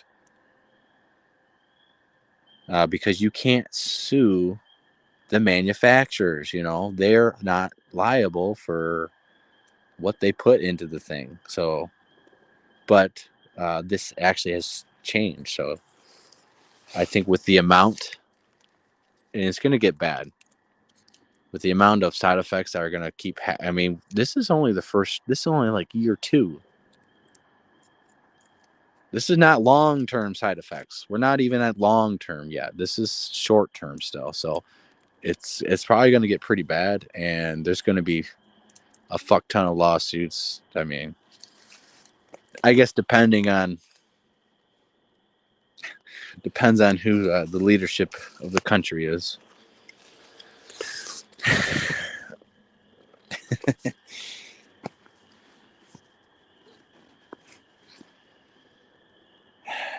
I don't watch the news. I can't watch the news. What are we watching? Just fake fucking theatrical plays? Fuck, when you watch the president, like, how many people actually think that that's, like, most of the time that's the real president that we see? Like, come on now. You see the real president when he comes and talks about ice cream. He's bumbling and he's a fool.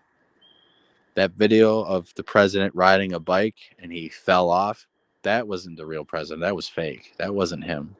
There ain't no way that they let him ride a bike by himself in a crowd of people. That didn't happen. That wasn't him.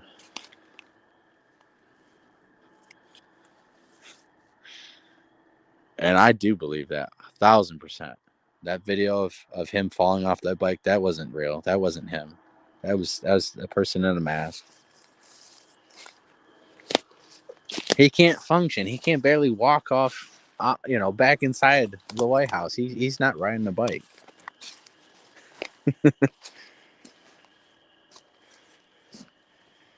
When I turned the news back on, right when that last tragedy happened at the at school, or I guess, or I don't know, wherever at the school. Yeah, the school with the trainee person. And our president came out,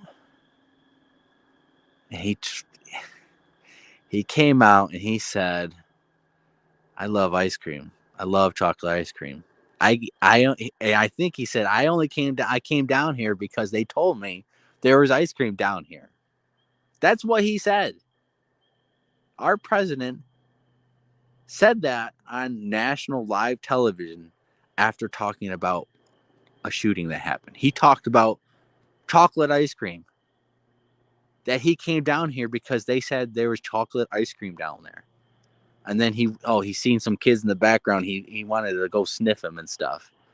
Do you know how fucked up that was? Do you know how ridiculous that was?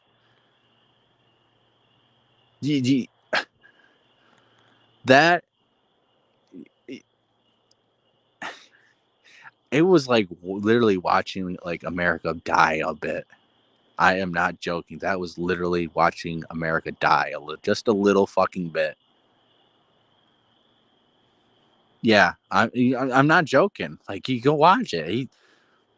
He literally was gonna give us, fuck, dude, this thing just happened. Like, you're supposed to, like, people died and comforting. It's supposed to be a leader, and he's fucking talking about he got chocolate ice cream, whole fridge of chocolate ice cream upstairs.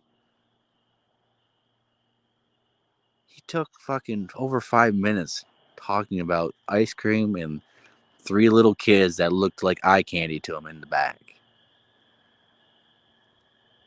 That was beyond fucked up. And that right there is why I don't give a fuck what happens. As far as I'm concerned, our country is in distress right now. When our president comes and he fucking says that, and he wants to go sniff kids and shit on live television, not giving a fuck, like, and no one there with brains is stopping him. They're just letting him do that, dude. And that really makes me consider, like, a lot of the shit's on purpose. That is just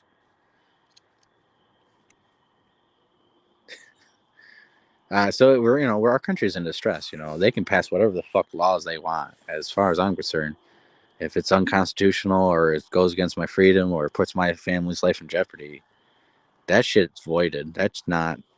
It's void. It's voided. Yeah. Oh yeah. You called her by the wrong pronouns. Like, we are at that level. We're at that level where literally a monster killed kids and people are getting offended because you didn't call him, her, it, the fucking freak show by the proper name, as if they deserve some sort of respect. Still, that the pronouns is more important than what the fuck action they just did. That the respect of the pronouns is first and foremost over the bodies of young kids. Like, that is disgusting. And that is why, you know, you watch all these videos of the parent teacher conferences of the parents are reading the books that are in the schools, and the the school boards are like, you can't read that here. They're getting upset and they're trying to trespass them and stuff. They're reading the books that the school board allowed in the school, that the school board knows about. It's fucked. I'm not didn't mean to go on that tyrant a little bit, but like, it's all kind of connected. And because when people say, trust the science, and then they ignore when the science is wrong, or when Epstein's caught, he suicided himself in his jail cell. Miraculously, the guards who were supposed to be on duty left.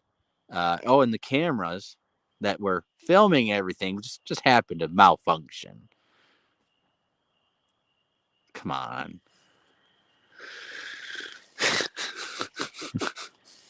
Oh, and we got his girlfriend, but there's, we got his girlfriend, but no one has been caught.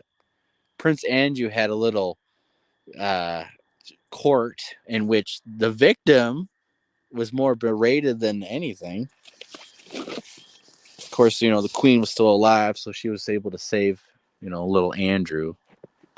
And he will never leave that country because his mom is dead. So he's never leaving that country again because he has no protection.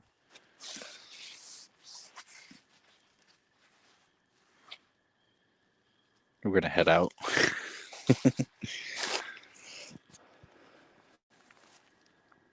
And, that's something that they've always talked about with royals. Don't get next to the castle. You'll get taken. You'll get stolen. The drinking of blood. Catherine. Who bathes in the blood of virgins and stuff. Catherine, I can't remember what was her last name. Catherine. She killed thousands of young teenage women and bathed in their blood. And what did it say? She said it rejuvenated her skin and it was made her look younger, which was all cool. It was all good. She did all that. It was all good until one day she killed a noble's daughter. She killed a royal person. That's when it all came crashing down for her. Not the thousands of peasants that she killed. No. The one royal family blood that she wasn't supposed to do. That was why she was stopped. No one stopped her before that. No one gave a fuck. Yeah, no one gave a fuck. They only cared when it was a royal, noble person that got fucked up. Then it was a problem.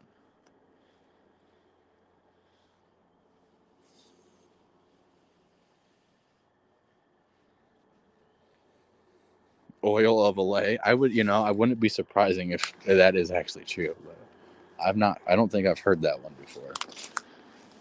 But the whole blood, and now we have blood facials where, you can pay money to,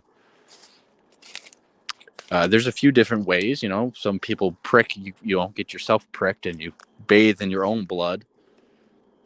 But what Kim Kardashian does and what other higher paying celebrities do is they get the blood of teenagers put on their face, which rejuvenates them. And they've done studies, scientific, good old science. Took young mice and injected their blood into old mice, and the old mice became rejuvenated. Very interesting. Of course, the drinking of the blood, a constant theme with royalty and stuff, and you hear about what they do to produce psychoactive drugs in the blood. Adrenochrome, I believe is what it's called. They drink the blood, which contains that compound, which is produced through extreme amounts of fear and torture.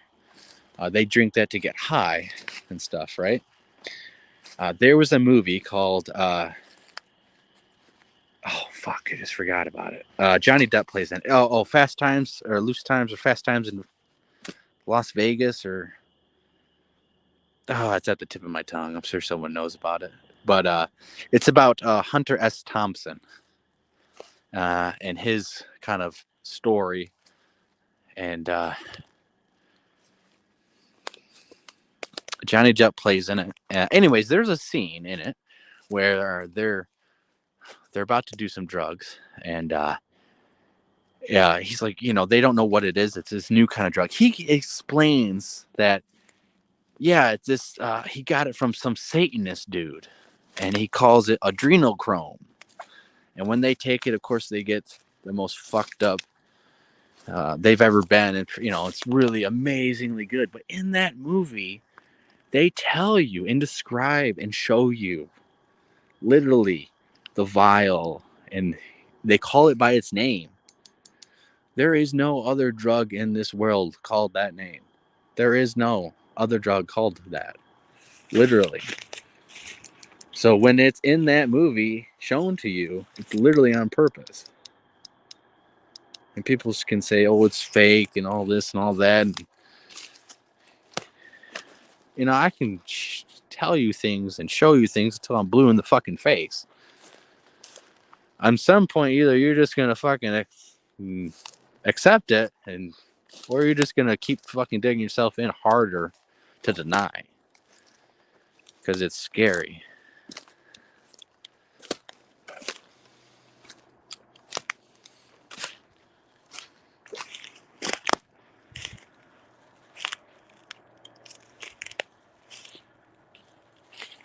I mean, this is the shit in movies. The shit's, they write books about it. They tell you about it. You got fucking music, Beyonce and Jay-Z quoting Aleister Crowley, known devil worshiper, known as the most evilest man alive. I mean, they're quoting them, but it's all good. It doesn't mean anything. They don't believe in religion. I mean, I find it very funny.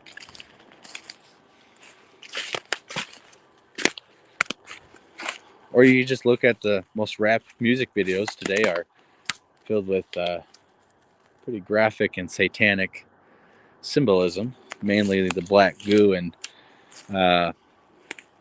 baptisms and bloodbaths, baptism and blood. For some reason, I guess apparently in rap culture and music videos, there's a lot of baptisms and blood, and I think I went the wrong way a little bit. And black goo that comes out of your eyeballs and your mouth, and yeah. Apparently that's just a common cool thing to do. Yeah, I got turned around a little bit.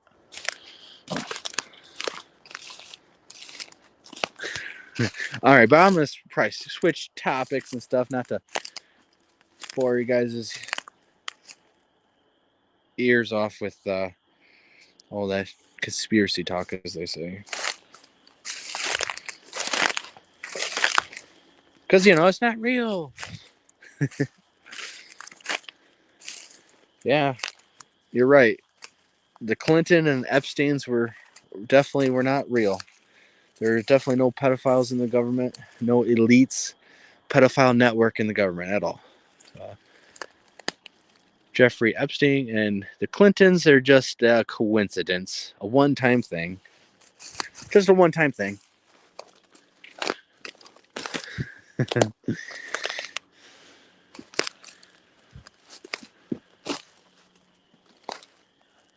Okay, so yeah, I am definitely...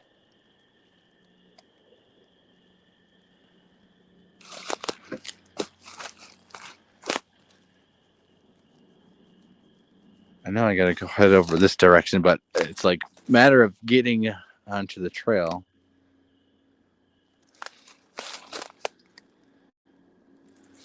I'm gonna miss it by a little bit if I keep going this way, I think.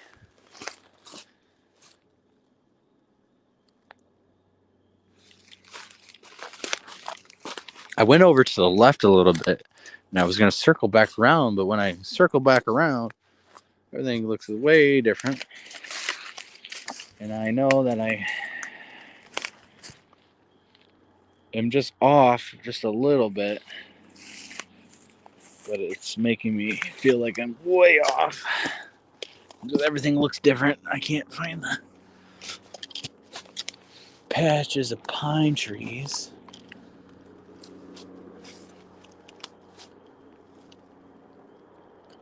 Right there. So nice easy tricks you can do to find some landmarks, or to find these pine trees, I covered up, shut my light off, look at the skyline, look at the trees, determine what are pine trees, what are not.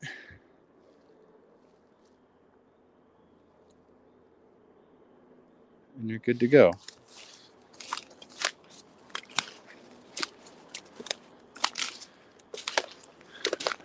Oh shit.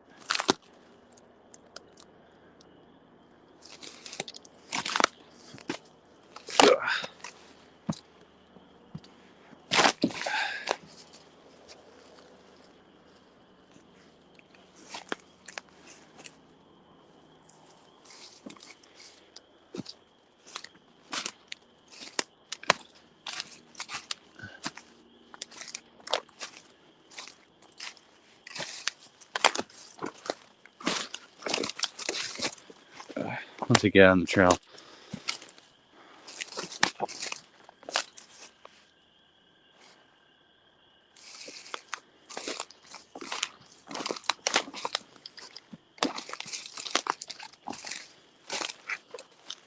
Sorry, get on the trail. Catch up on the comments. I get passionate about the truth. Very passionate, especially when people get a wool. When people just don't understand shit. Like, for example, driving on the road, right? Everyone assumes that you need a driver's license to drive on the roads, right? Okay, well, let's see if you understand the difference between these two statements I'm going to make. As a traveler, I am allowed to travel on the roads in my personal automobile without a license. But if I am a driver driving on the roads, operating a motor vehicle, I need a license to do that. There's a difference because the difference is in the definitions of those terms. They do not mean the same thing. The definitions of driver and traveler are not the same. A driver is a commercial operator engaged in commerce. You buy a license to be able to engage in commerce on the roadway. A motor vehicle has a different definition than an automobile. You can look it up. Black's Law Dictionary, probably be the easiest. The definitions are different. Yes, of course you need a driver's license to drive a motor vehicle or to operate a motor vehicle on any public roads. Of course you do, because that's the definitions of those terms. But as a traveler, you're allowed to travel in your private automobile because you're not engaged in commerce. Now, of course, people are going to be like, you need a license to drive. You'll get arrested. Well, no shit, because no one fucking understands that you really don't need a license because they circumvented your right and turned your right into a privilege, the privilege of driving on the road with a license. By doing that, by you getting that license, you're converting your privilege to travel on the road. You're giving up your right for privilege. But since they didn't properly explain that to you, it's a violation of your due process, a violation of the Fifth Amendment, also violation of due process because they didn't tell you exactly what you were signing and giving up. So you gave up a right for the privilege of driving. See, so when a cop says, no, you don't have a right to drive on the road, it's a privilege. I mean, technically he's right because the definitions and terms he's using. But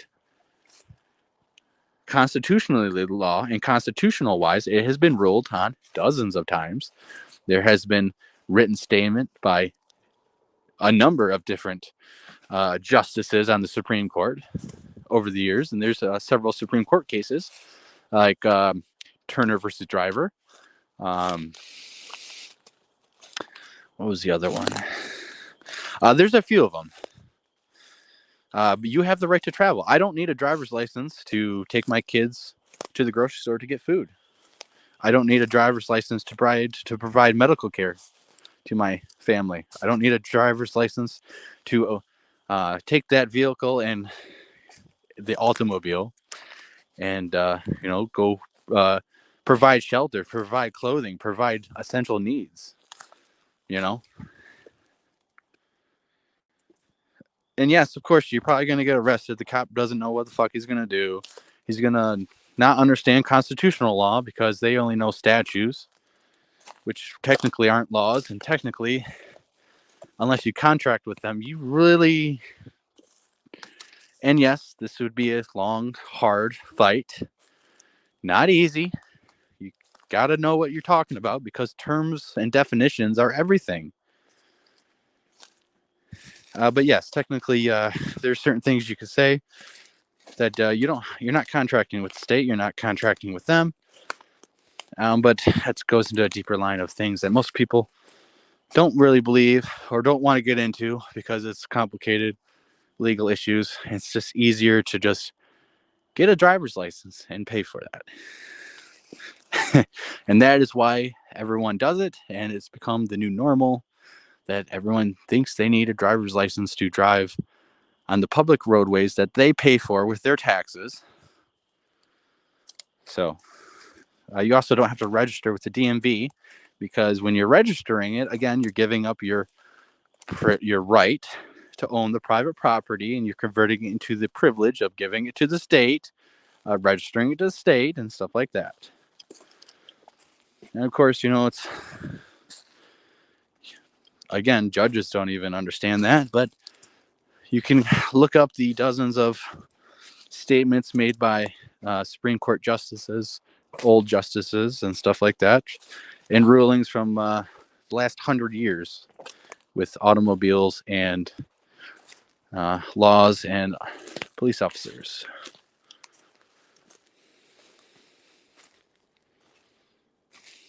And the reason why I know that is because, cops are humans. Humans make mistakes. Humans have ego. Humans have pride. Humans sometimes, people want to go after people and look for little things and anything to use. And I think it's pretty criminal that, of course, the government denies us our rights and don't tell us and converts rights into privileges against constitutional law. But, they do what they want until they're challenged and until they lose. They don't care. And if you think I'm wrong, then you guys can look up this yourself and find it out.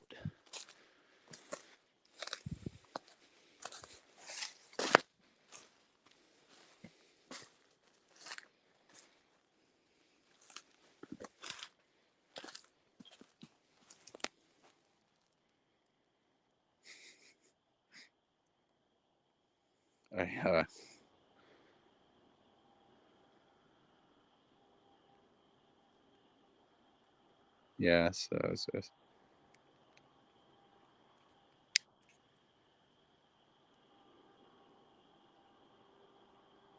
Yes, you need a...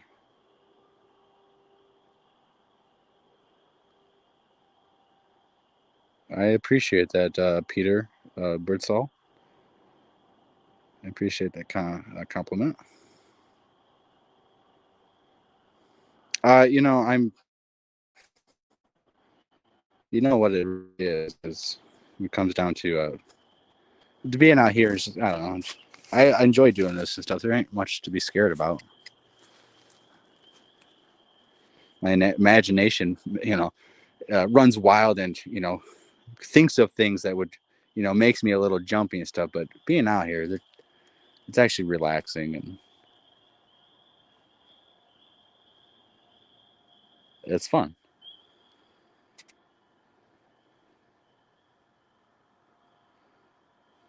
Good thing we don't lease in Britain or England. You do you need a TV license to own a TV and operate a TV in your house. You have to have a TV license. That is not a joke. And if you have a TV and you don't have a TV license and stuff, you'll get fined. If you don't pay that fine, you'll be put into a torture chamber, and then you'll be tortured because you committed no crime, the crime of not having a TV license. That is not a joke. You also in Britain and England, they've arrested people and jailed people for Facebook comments, anti-bullying stuff when it's like you're not saying pronouns, and uh, they are completely like 1984 over there, or 1983, 1984, whatever, which one. Uh, it's bazonkers.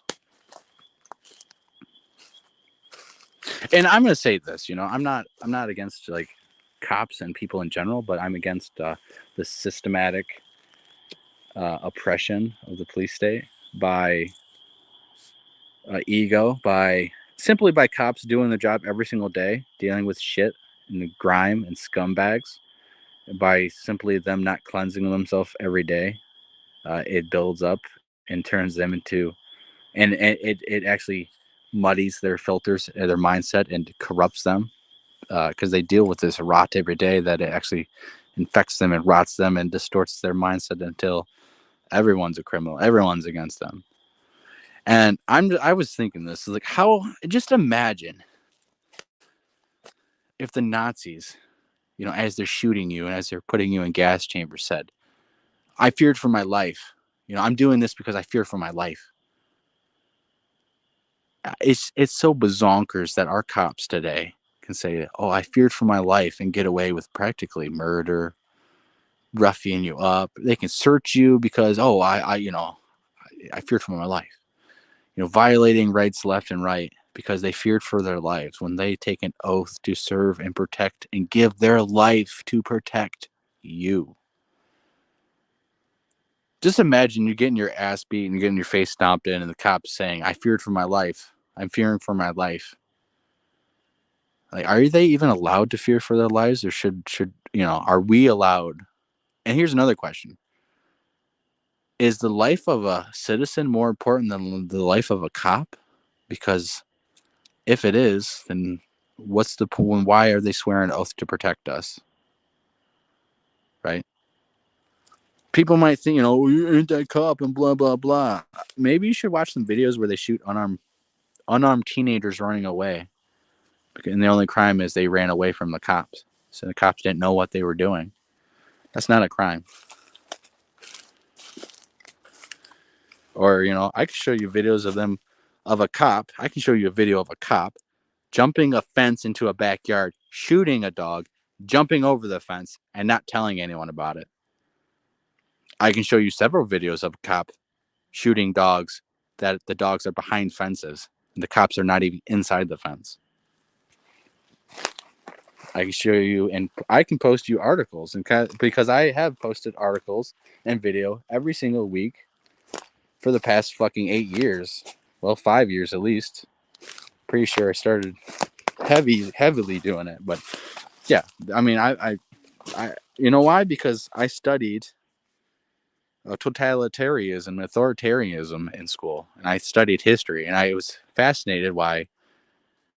How could people be convinced to put other people into gas chambers? Like, what in the fuck was going on that people blindly obeyed that shit? Because it wasn't just Hitler. Hitler didn't throw people himself into gas chambers, right? He commanded the military, who obeyed every order. He commanded the law enforcement, who obeyed every order. They captured Jews. They threw them in the chambers. They shot them. They didn't fucking care. They didn't stop. Civilians, they ratted out on the Jews. They threw, those civilians knew what those smokestacks were. They knew. They didn't stop. They didn't do nothing. They all followed orders. And what was the main excuse of Nuremberg? The Nuremberg trials. If you have never watched those videos, you should fucking watch it. Because then you have people. It's people.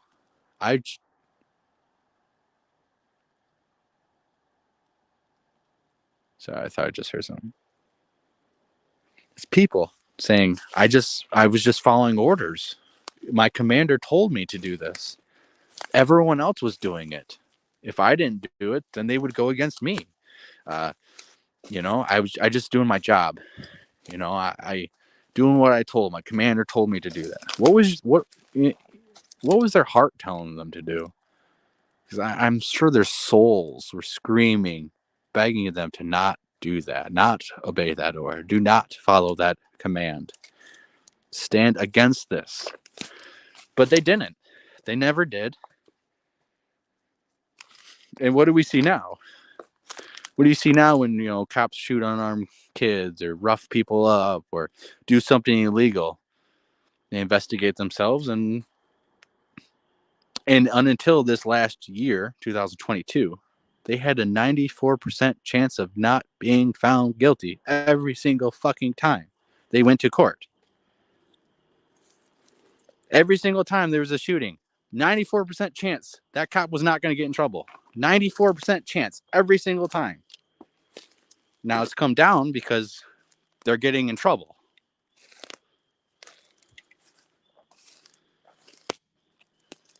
They investigate themselves. They found nothing wrong. You watch videos of people trying to make complaints on cops, and they get intimidated. They get ganged up on. They get surrounded. Like, they get lied to. Oh, we don't have, complaint forms here. We don't have them here. Or here's a good classic one. Well, you can tell me it. I'll take your complaint.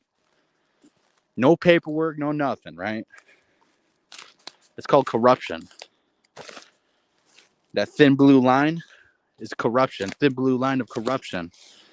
That means when fellow officers, your brotherhood in blue, commits crimes, you don't tell on them. That's what that means. It doesn't mean anything different.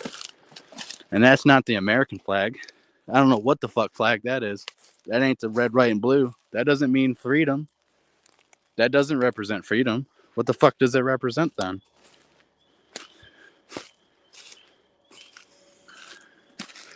Blue lives matter? What the fuck's a blue life? Do they matter more than a civilian?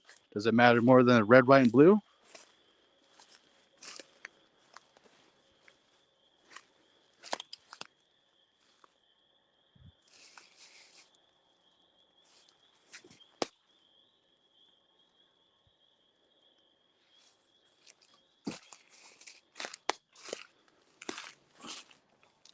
Going off on a tangent again. But I'm passionate about it because if shit doesn't change, it's simple. Because if good people don't stand up in the face of evil, wherever it pops its head up, it will grow, it will get stronger, and then bad shit will happen. Being watchful and making sure American police force doesn't become fucking radicalized and become a police state where they're, stringing up anyone they want and killing them and charging them with crimes that they didn't happen and this and that. Or, when cops rape people on the side of the road, they don't get in trouble. That's happened plenty of times. What about the guy in, was it Massachusetts or Maine? Planting drugs on 120 something cases. Planting drugs, getting people in trouble. Ruining lives, destroying lives.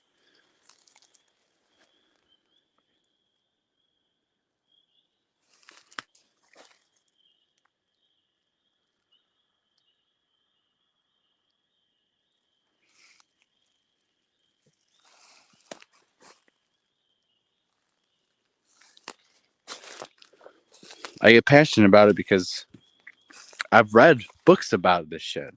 About how Germany became Nazi Germany. How, you know,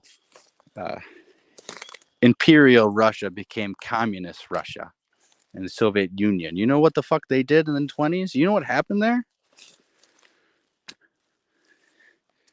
In the 1920s, the communists had to make posters saying, don't eat your kids. Don't eat your kids because they're starving. Because they, took all the land and killed all the farmers, killed all the people who knew what the fuck they were doing, and then, redistributed everything. Making posters said, don't kill your kids. Don't eat your kids. That's bad. Obey authority. We know what's good for you. What happens when you obey authority? What happens when order followers obey orders? Genocide. You don't think so? And that's what happened every single time genocides happen. Soldiers say, yes, sir. Civilians say, I'll keep obeying. I'll obey you. I'll get in the train car. I won't fight. I won't resist. I'll wear the star. It's just a little paperwork. I'll show my, proof of vaccination. Sure. It ain't going to get worse.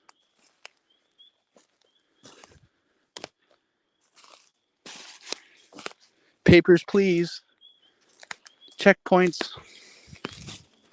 I speak up against this stuff because I don't want that to happen here. Because I've read about it. I've seen pictures. I've went to Holocaust museums.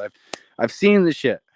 I've seen the colorized photos and video remastered.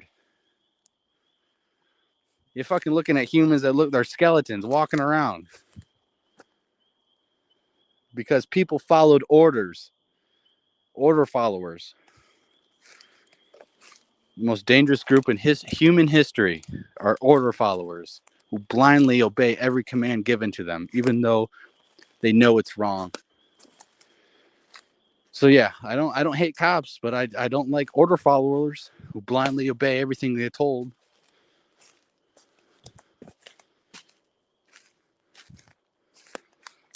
I don't like, groups of people easily controlled. I love individuals. Individual freedom, individual rights more than any majority. Individual freedom to choose what you want to put in your body, what you don't want. I have been walking this section for way too long. I should be out by now.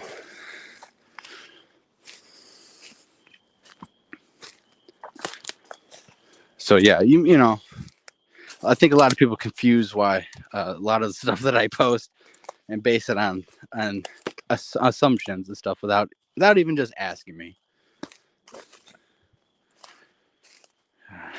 There's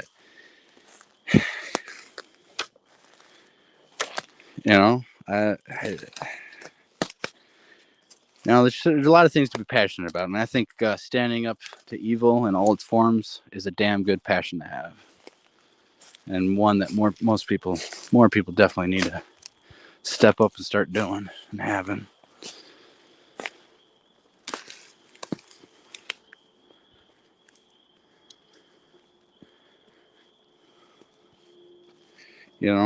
Like when we know evil's evil, let's call it out. Let's not allow it to fucking do its thing. Mutilating kids and stuff because a fucking 3-year-old wanted to be a girl. I'm telling you this right now. My son's almost 4. He wants to be a fucking pirate. He wants to be a fucking cat. Okay? He wants to be a fucking monster. I'm not going to fucking put him on a leash, give him a doghouse, and make him drink and, eat out of a dog bowl because he wants to be a fucking dog. I'm not going to have him go shit in the yard because he wants to go be a dog. What time is that? What was my thing on? But if my son said, "Oh, I want to be a girl," I'm gonna go chop his thing off and make him be a girl now. The fuck is wrong with people, man? I mean, again, I'm getting passionate about it because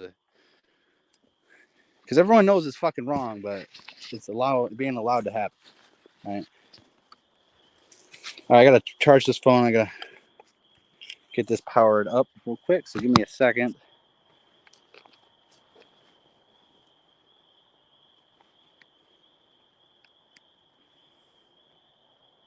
And it's annoying as fuck when people defend it and oh, you need to calm down. You're getting too worked up about stuff that you can't change. You can't do nothing about. It's like, well, fuck you. At least I'm trying. With your that attitude, of course it's never going to change for you.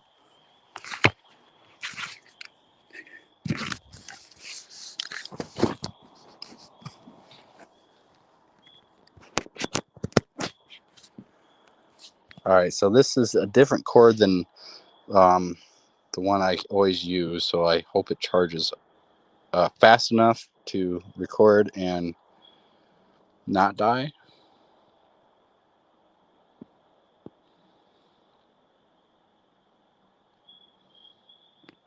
Yeah, look it up. Income tax laws don't exist and stuff. Yeah, there's a lot of stuff that you give your consent to. You're contracting with. Basically you're given the consent to allow it to happen. With your car and stuff, you don't have to register with the DMV. You can actually get a title of what's it called? It's a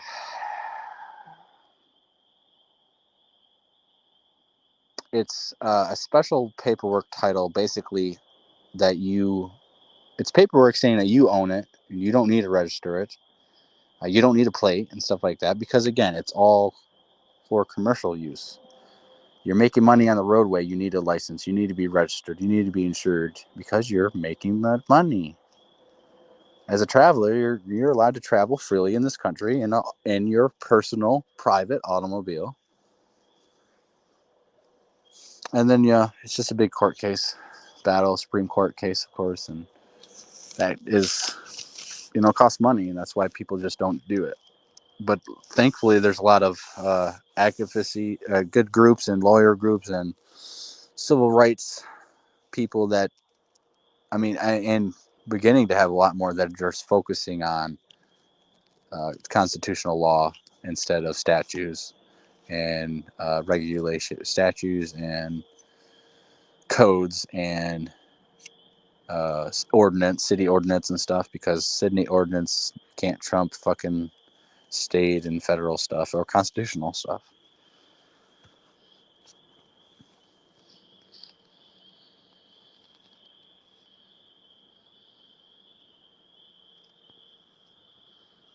And the IRS has contingency plans to keep taxing your ass in the event of a nuclear war that came to America. So when we get bombed and nuked and nuclear fallout's happening, don't worry, you still have to pay taxes. The IRS has a plan. They will get that money.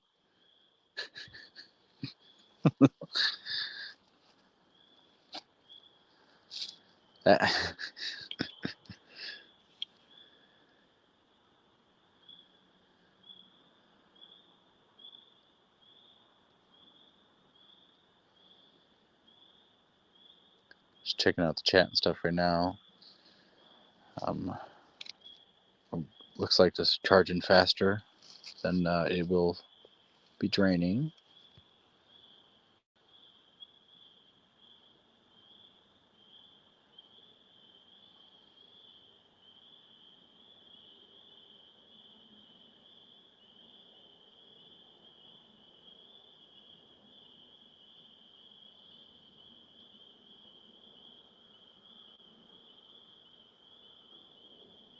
Yeah, that's pretty messed up.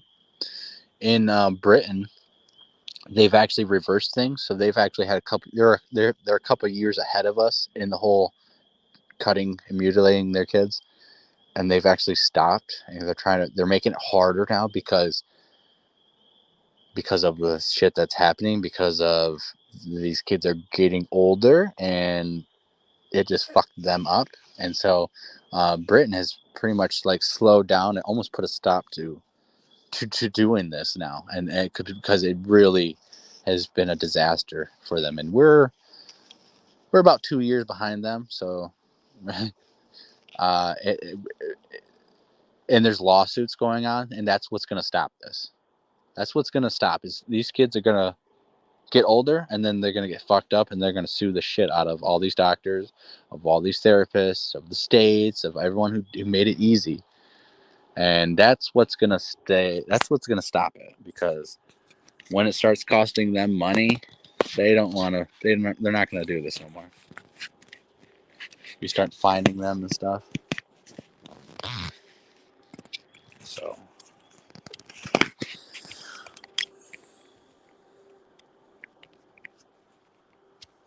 I would say this to anyone who tried to take your kids away for any unlawful reasons. Obviously, if you're fucking beating your kids all the time and fucking killing them or something, obviously, there's some right ways. But if not, you tell that little person with that piece of paper. You say, yeah, you can take them from my cold dead hands, and you stare at them and you tell them that ain't a fucking threat. That's not a threat. It's a statement of self-defense. You're not enacting violence on them. You're defending yourself. If they act in violence on you, you're defending yourself. That's like when you say fuck around to find out.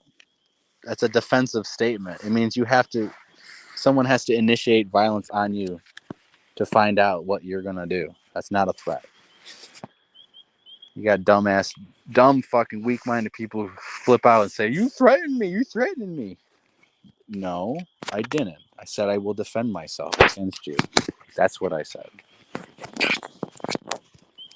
I say from my cold dead hands. You can have my kids from my cold dead hands. And even then, they ain't going with you. Because your little piece of paper says. Okay. Back 100, 200, 300 plus years ago, people came to your doorstep saying they're going to kidnap your kids. It was a battle. And to the victor went the spoils. So I am dead serious about that. 100%. Because if anyone's allowed to take your kids away with some magical piece of paper, we have no freedoms. Arbitrarily lying, forging a piece of paper, that doesn't really mean shit. Lying your ass off to the judge to get an extra piece of paper signed doesn't really mean much in my book when you're trying to kidnap kids and put them into the foster care system and the CPS system that is known to lose kids in the system and also known to put them to rapist pedophile houses and to be put into abuse houses. And most of the time they get more fucked up in the state's care than in any like at the parents' place.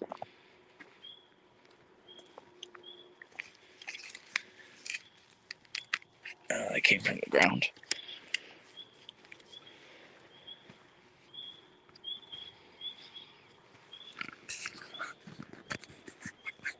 Any random bimbo can anonymously call a number. The special kidnap your kids number. Any bimbo can fucking call that number anonymously and make up whatever the fuck they want, and they're gonna come out and investigate. That's, and you don't have to listen to them. Of course, you don't need to allow CPS into your house unless they have a warrant signed by a judge. You don't have to talk to them. You don't have to let them in. You don't have to show them shit. It's perceived authority, perceived power, perceived. Oh, and just film them. They really don't like that, and they'll probably leave once you start filming. And that's why you always film all government officials in the course of their duty, because you can, and they lie. And if they make a mistake on video, that's your evidence against them. Because trust me, when you're in the court of law and it's your word against the states or it's workers, police, doesn't matter. Your word is never good enough. It will never be good enough. And you have to have evidence to show that of their corruption, of their wrongdoing, of their misconduct, of their violence on camera. You have to have it. Otherwise, it's their word against theirs. They write the reports. They're the ones who investigate themselves. Unless the crime is just so outrageous that they just can't cover it up. Then they usually they give their. Huh. I'm pretty sure. I'll have to check some of the video, but I think that one might be new. But I don't care.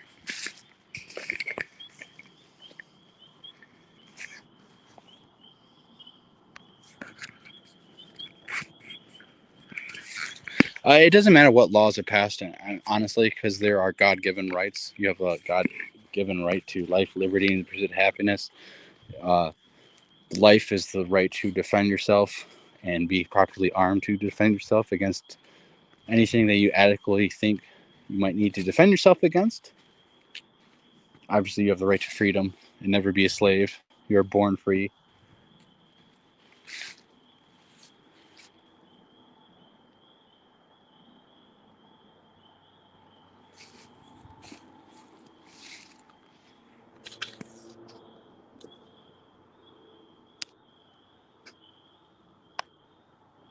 Three hours.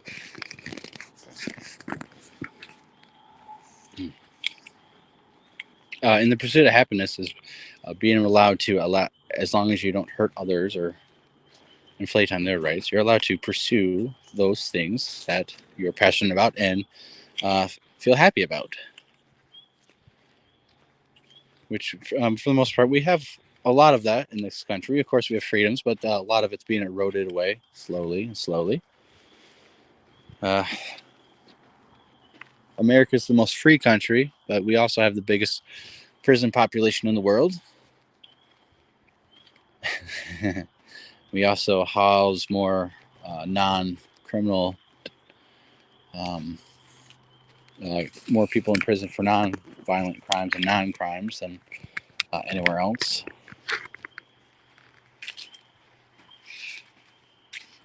In fact, there is so much laws, statutes, regulations, ordinance on the books that it's actually impossible to literally know all of those, and in fact makes almost a lot of those voided because cops don't even know most of them. So on the majority, especially of these obscure and just fucking out there charges, you should fight because they're not even constitutional.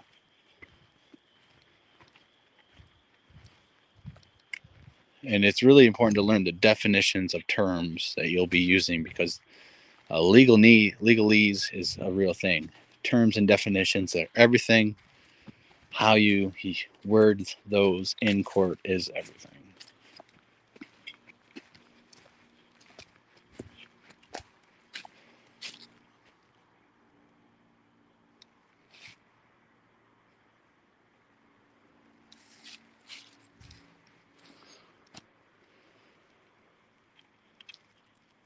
Because we have the right in this country to walk down the street and not get molested by police and say, "Hey, stop! Let me see your ID. What are you doing? Where you're going?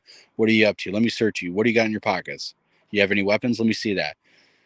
We live in a country where that is not supposed to happen. I don't have to talk to the cop. I didn't do nothing wrong unless you have reasonable suspicion of a crime. I don't have to talk to you. I don't have to stop. I don't have to. I don't ever have to talk to a cop. It's your Fifth Amendment right to remain silent. And for proper due process.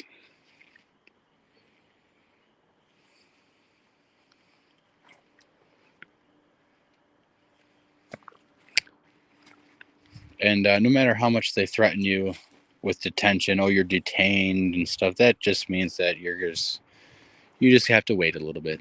You're not under arrest and under no obligation to talk to them. Because anything you say can and will be used against you in a court of law. So shut your fucking mouth and don't say shit. Anything, whether you think it's not going to do nothing, can and will be used against you.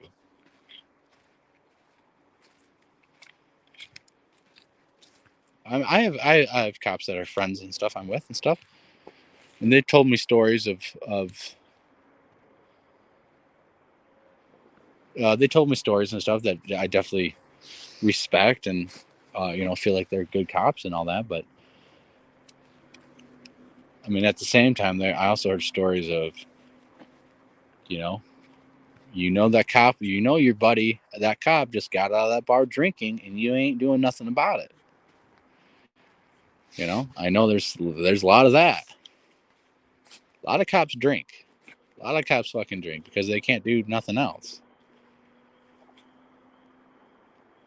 A lot of cops go bar hopping, drinking and driving. And I know for a fact, back in the day, especially when there was no cameras, you would get a ride home. Oh, you got pulled over? Oh, you're a police officer? Here, let me get you a ride so you don't go anywhere. As long as the public didn't find out, it wasn't an issue. Now, of course, everyone has body cameras. There's cameras on the cars. Civilians will film. And, as much as they want to help the brotherhood out, they can't because it's on camera. That used to happen with judges too. Oh, let's get the judge a ride home because we can't have him be busted for drinking and driving because it's bad reputation in the town.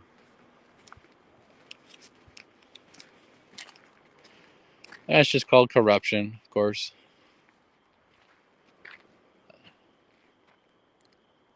Not much honor in that.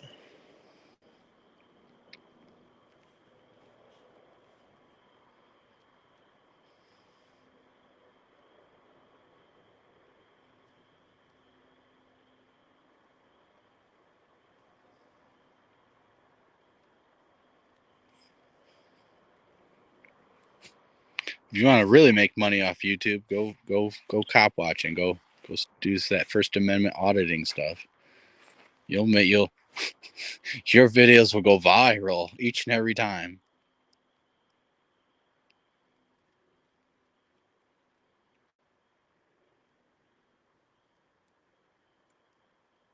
Doing Bigfoot and stuff, There's money when you tell stories that aren't real. You tell encounters, nothing but encounters. Half the time aren't real, majority of the time aren't real. That makes money. Being out here looking for Bigfoot, that don't make shit.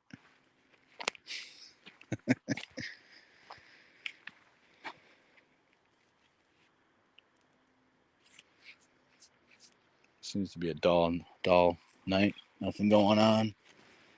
Even with all my yapping and nothing going on.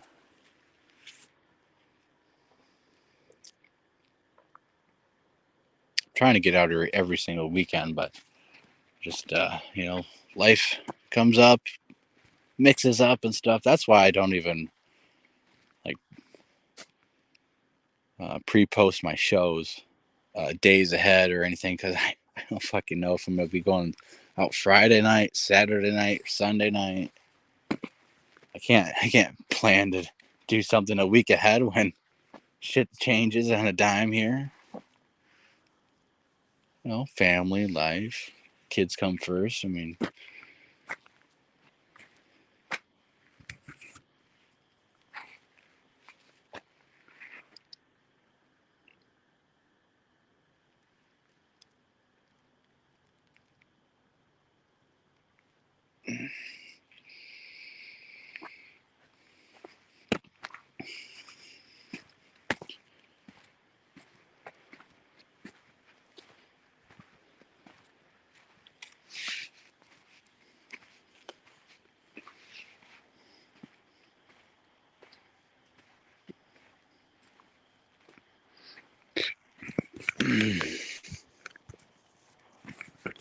yeah, Fourth Amendment.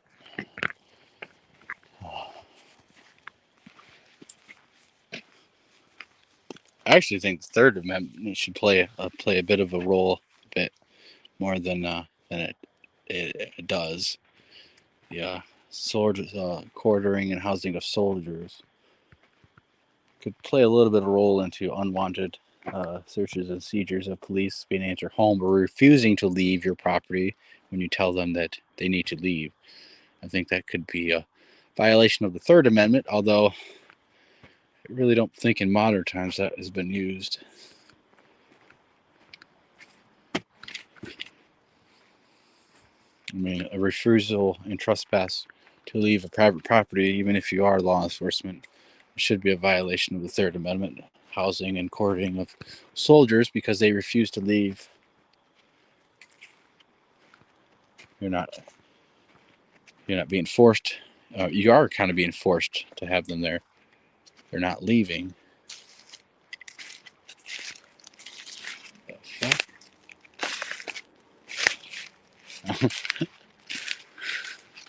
I was thinking, I seen the white of that. I thought it was a possum looking at me for a second, hanging on the tree. I was like, "Oh, this is gonna be awesome for you guys to see," but no. I got a video of a baby possum on a tree I went up to, and I videotaped a little bit.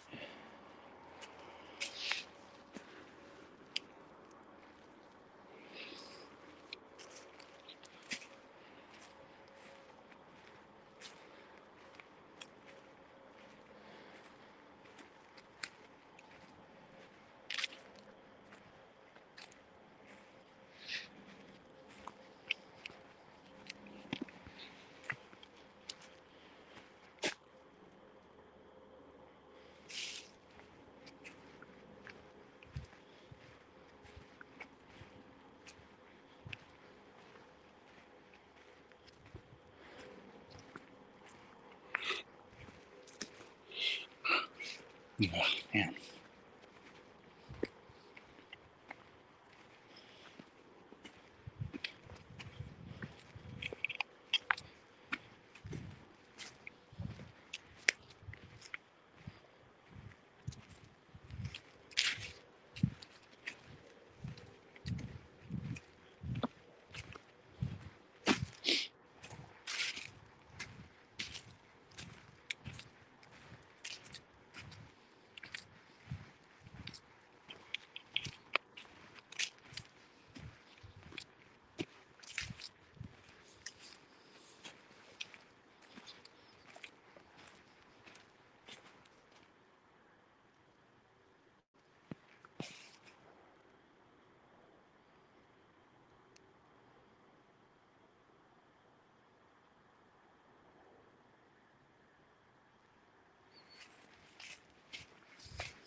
What the fuck's this?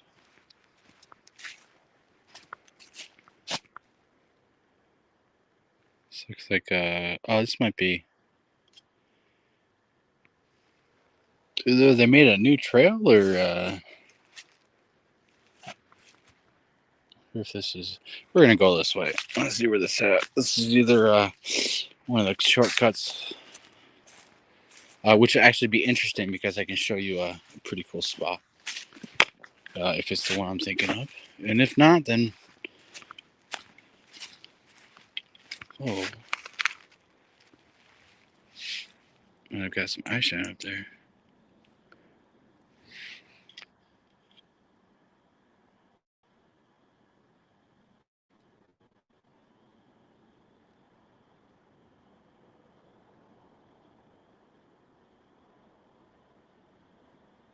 Thought I seen some eye shine right there, but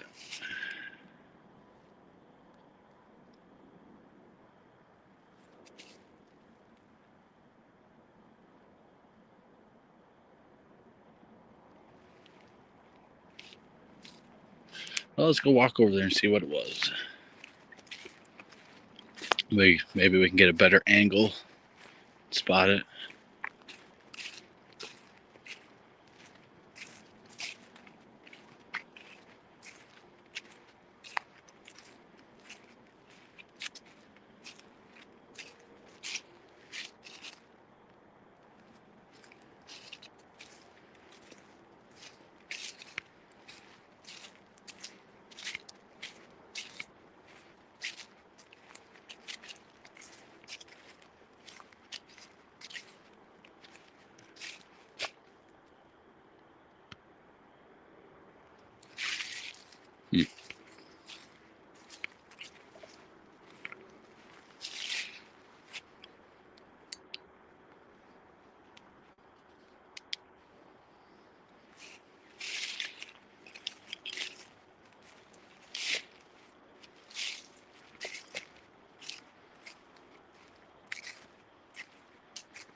Well, this definitely was not the way I was thinking.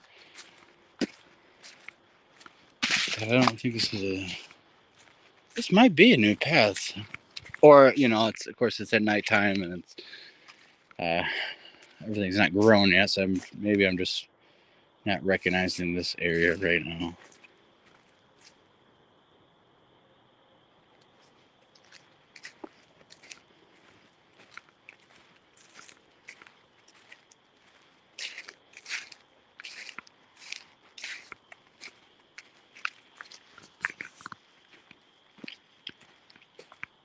I don't know if you guys can.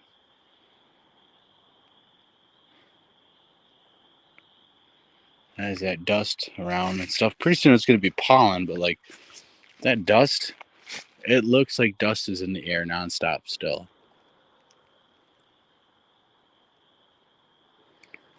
It's not as bad as it was last time, or the first time I came out here to go on live. That was pretty bad.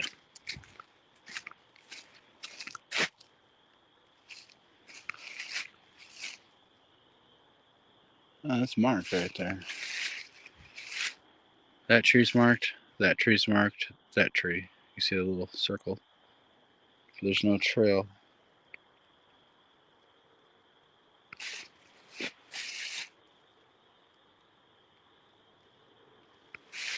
Weird.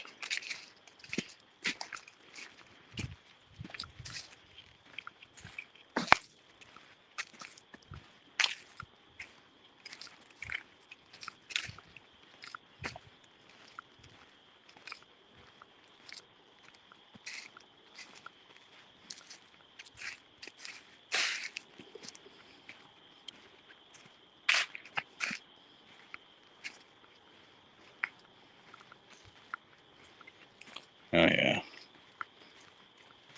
I guess I just didn't recognize that, and I don't really ever take that trail over here. This is a legal camp spot that the DNR just decided to allow, I guess, because someone put a lot of work into this, and they have some big fires out here. Or it's the DNR people on coming out here and doing this too. It's like they installed. Oh. Yeah, they put a lot more work in there. Because there's no camping here, or there's no permitted spots to camp.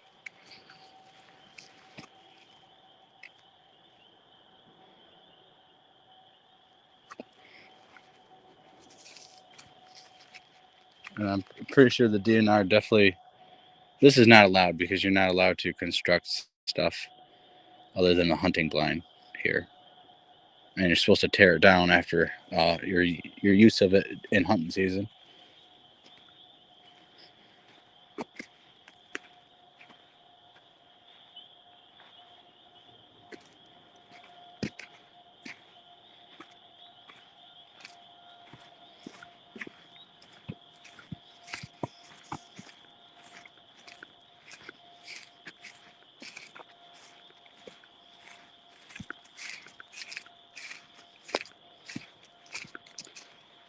I don't know if tonight's the night, but one of these nights we'll come out here and we'll get some good action.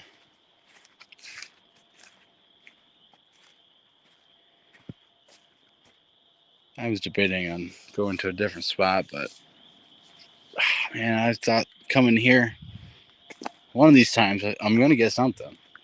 I know it's going to happen because it does happen. It's just a matter of time. It's just coming here as much as I can. We did the last time I got stuff here, actual stuff on camera and evidences when my girlfriend was here, and we got the eye shine, and we videotaped it and got some pictures of it. I walk over to it. I can't remember the name of the video right now, but it was we were walking. We got the very end of what we were doing. We were over across the river, and then on our way back, she stopped and was looking at this water. And I kind of walked down the trail a little bit, and then I stopped, turned around. She was like, "What is that? Is that the car?" I was like, in the direction she's looking, I was like, "That's definitely not the car." And all of a sudden, there's two eyes looking at us and standing there. And anyway, start videotaping and stuff, and eventually call out to it, walk up to it, and then it takes off, but it doesn't take off like, doesn't sound like a deer and all that.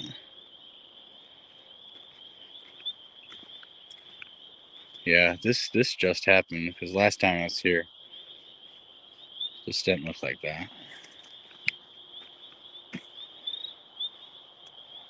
That tree's gonna come out next.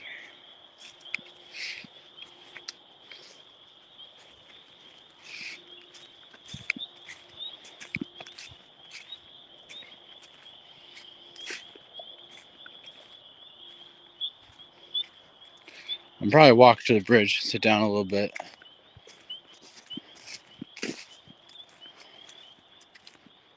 Only because my toe is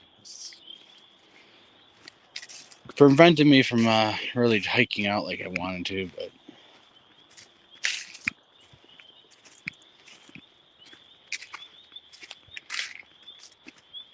but I'm out here, and that's it's more than most people.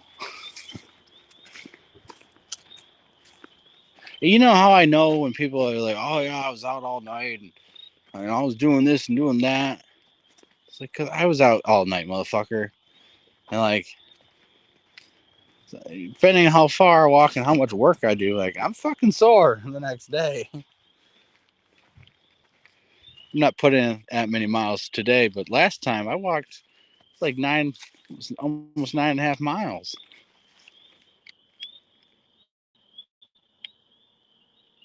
And I'm thinking, people are not doing this. Some of these people are not doing that. While they claim that they are.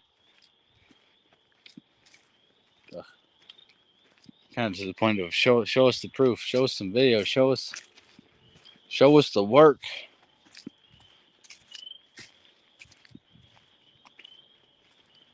How I'm just showing up, walking,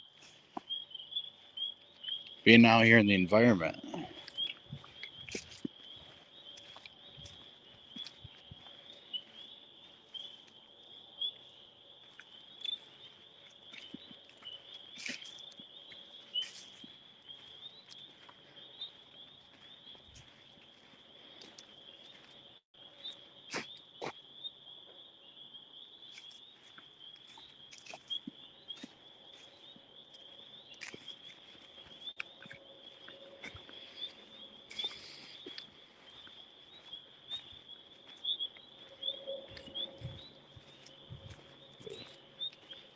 But anyways, I guess I should probably plug this in. I should have done it earlier, but the Michigan Bigfoot and Dogman Conference is happening at August 25th, 2023, in Mason, Michigan. It is 700 East Ash Street in Mason, Michigan. 48854. The Lost Cryptids is putting on the conference, and we are pretty excited about the event. It's a wonderful location, a really good town, very close to the greater Lansing area, Jackson area, and also a short distance away from Battle Creek, Kalamazoo areas and stuff. Not too far of a drive. And we're putting a pretty good lineup together. Not going to announce all the speakers yet, but we got some. Working on some others. We'll see how that goes. I'm excited about it because it's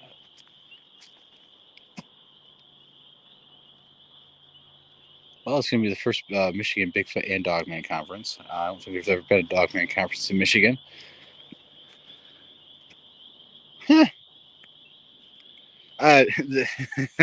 Last time I came here and recognized this, it was not that tall. I am kind of surprised that it survived. Uh,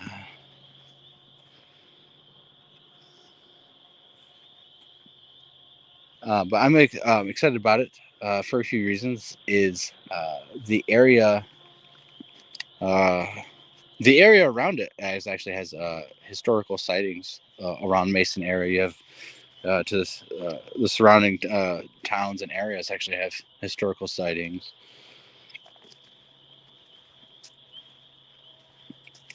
You actually have sightings that I actually got some reports that some were seen in town in one of the parks.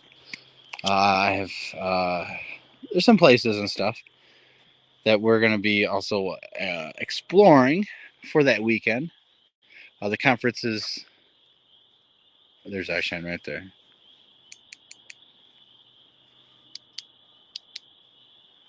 I don't know if you guys can't see it. Right there. It's probably a deer.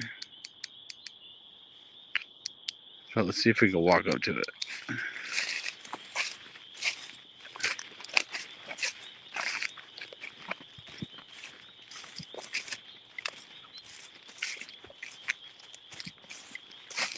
He's in there pretty far.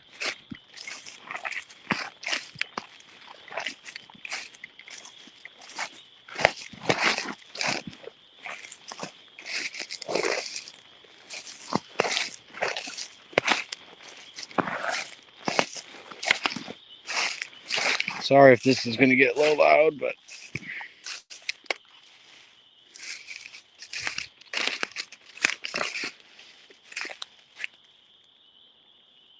yeah, I just heard him taste. He just took off.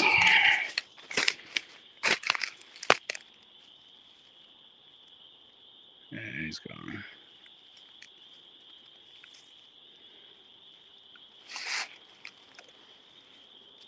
Yeah, it was a deer.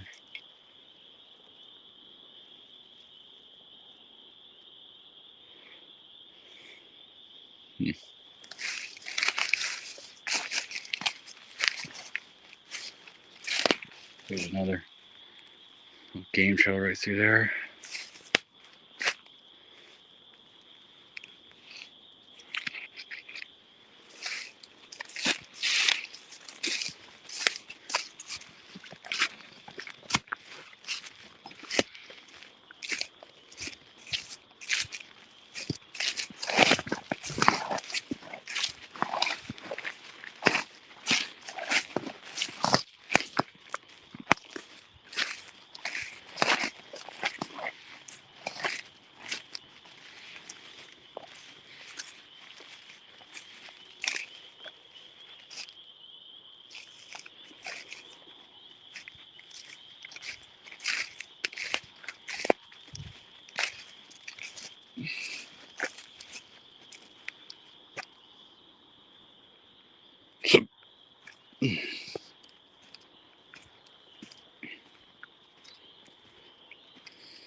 But yeah, we're gonna have vendors, of course, and it's all gonna be indoor speaking event.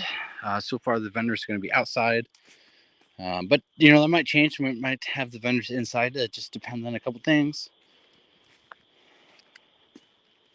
But as of right now, they're gonna be in the parking lot, and of course, weather depending. If pretty much, you know, if you want to be a vendor, you don't have to contact me. And then the way we're doing things right now is I can reserve a spot for you. We are basically, since it's outdoor for the vendors, you know, the day of, they can pay. So if the weather's bad, you know, or they didn't make it and stuff, they're not, you know, wasted their money reserving a spot that they can't even use because it just rained out. So we're gonna wait till the day of. I write a list of all the vendors who are gonna come. Obviously, check in, pay. You guys set up the tables that way. weather is bad, you don't have to pay. You don't lose out. So I'm kind of thinking of doing that just because of the weather. You never know how it's going to be, and I don't want to, you know, take people's money and they didn't even have a chance to like make it back and all that. So and to deal with the refunding and all that, and then they gotta send it all out to this and that. I'm good. So I think it'd probably be simpler that way. But if it does become an indoor, for some reason, if we say, you know what, let's just put them over here, not as many, obviously, you're going to be able to fit up in there. So that's kind of another thing is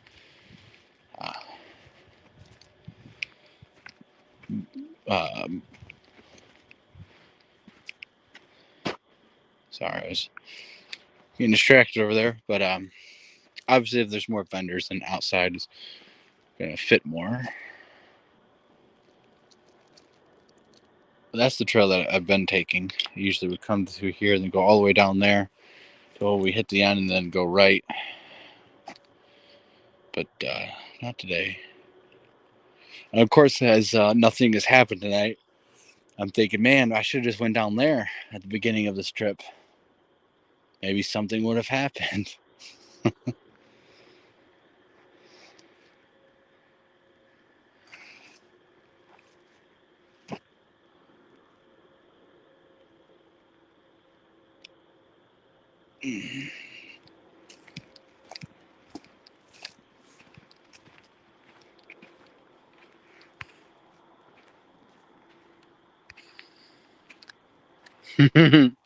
Yeah, I'm still going, Robert.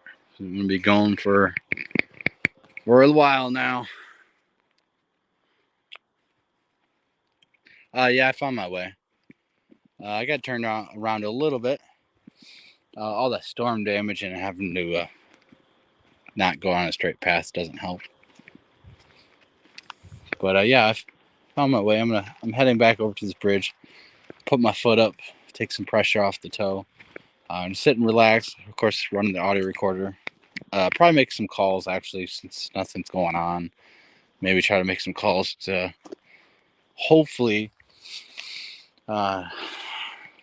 bring them in. Maybe they're a mile away, or they're just not in this section hearing me talk. And of course, there's other things going on. I always kind of joke about Bigfoots have priorities. So like at nighttime, when we're like camping and stuff, sometimes you'll start getting messed with just after dark or around midnight, and then all of a sudden it'll stop like from midnight to 1 and 2. It just seems to like um, stop, or the amount of stuff going on drops, and then another hour or two it just picks right back up at like 2 a.m. It picks up. I kind of joke and say that Bigfoots have priority. First, they come investigate, see what you're doing. Then they take care of their business, and then they come back around if they have time, and they're in the area to go mess with you. And we've experienced that. You get messed with, all of a sudden they stop, they're doing something else, and it seems like they've gone out of the area, and then all of a sudden they're coming back an hour or two later, messing with you. And they have priorities and stuff. They have to hunt, they get food, gather, move to a different shelter. So like unless they're satisfied all their needs and resources and are living in that spot, they don't have all night to mess with you. Like that's not their number one focus, is to go mess with you. Number one focus is to thrive, get adequate resources, and the only way to have enough time to like play or sit and observe or mess with people is if you get all your chores done that needs to be done.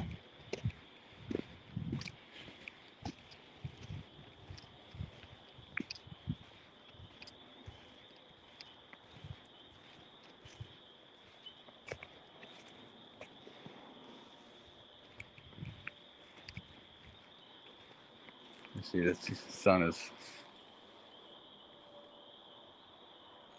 clouds. I see the sun's starting to get lighter over in the east. The sky's getting brighter.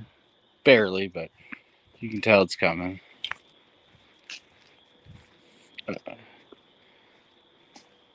Next time I come out here to do the live show, I'm definitely going to be out here a lot earlier. I'm going to try to get here and then stay out here all night until morning, obviously.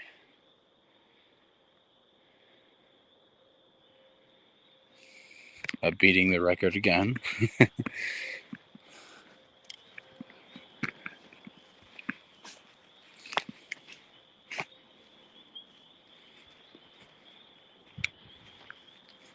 But yeah, I'll be videotaping the conference and stuff. We'll throw up some videos. I actually got videos from the first Michigan Bigfoot conference that the Lost Cryptids did, with all the backstabbers and all that. I have all the video of all the speakers because I'm the one who filmed it.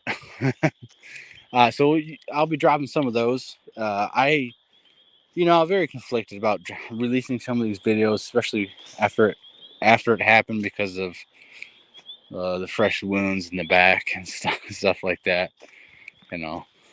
And these other people were trying to steal ideas and take credit and bounce off of work that the Lost Cryptids did.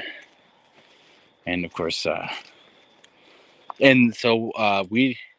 decided not to do any event last year. No conference, no nothing. And in fact, other people decided to steal our ideas and do events at the same place that we were gonna do, under the same premise and under the same bullshit. And it's sad that no one has original ideas they just can't do on their own. And of course, someone else did a Michigan Bigfoot conference last year, took the name and the idea and just ran it as if it was theirs, like they were the sole ideal. And hey, whatever, you're America, you can do what you want. Spent all that money getting all of that famous Bigfoot TV star there, and didn't seem like it did that good. So, well, that's because real information and awareness spreading is about experience and legit stuff that's going on, not paying money to have some Bigfoot famous person come on. That doesn't sell. That's not what people want. People, they want that. They can watch TV. They want truth. So anyways, that's what we're going to do. We're going to help spread the awareness and help spread the truth that things are out there in the backwoods of America, in the backwoods of Michigan, and that we need to at least be on guard, at least be aware that if you encounter these things, at least you have some reference to help you get out of that situation safely.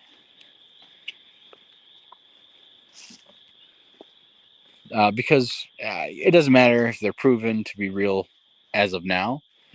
My experiences tell me and let me know that they are out there. These things are real. I don't need some little paper by some scientist telling me it's real to know that it's real or official. So we're going to spread the awareness. We're going to help spread the truth. We're not going to sugarcoat things, and get some different opinions on the subject, get some variety, and then camp out. Of course, we're having it on Friday because I want to go out Friday night and stay out all Friday night and not have to get up early Saturday, which makes our night investigation limited. And then, of course, Saturday, all day Saturday is going to be busy at the conference, right? Or you could have it on Friday, have a busy Friday, whatever. You go out all night Friday, you're out all day Saturday, and all night. To me, it's more about getting out in the field and doing research than the actual conference, because we have opportunity to bring people out in the field, speakers, guests, and being out in the field is where you're going to get evidence, where things are going to get discovered. Not, not at events, not online, not doing podcasts, but simply being out here.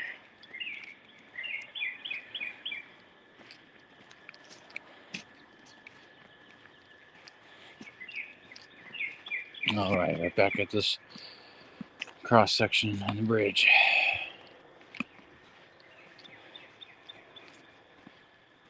Very nice. Ooh.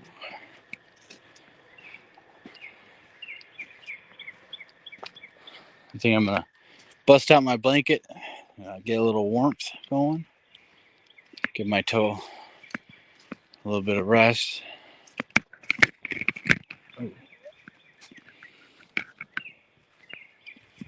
Probably make some Bigfoot calls. It's early in the morning, so I doubt that we're gonna get any response or anything, but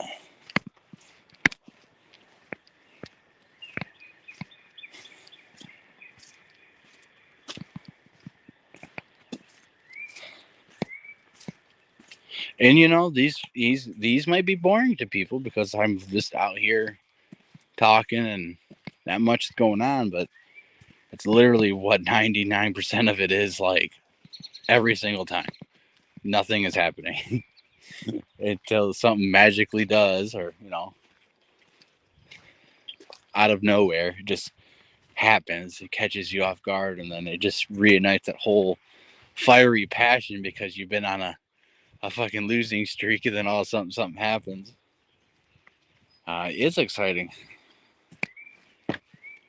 All right, I'm gonna put the phone down and stuff. I'm gonna do a couple things real quick, and then I'll pick it back up to talk, and then we'll chill out here. I will be.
All right, I'm back. All right, let's go over here in the middle. And we're gonna sit the rest of the time probably here. I don't know if I'm gonna stay until 10 or anything, but I'll stay up till sunrise. And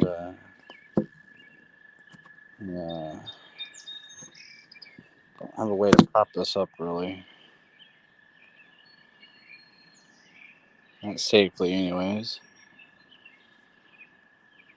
Let me turn it around. That way you guys maybe see a little something.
Ah.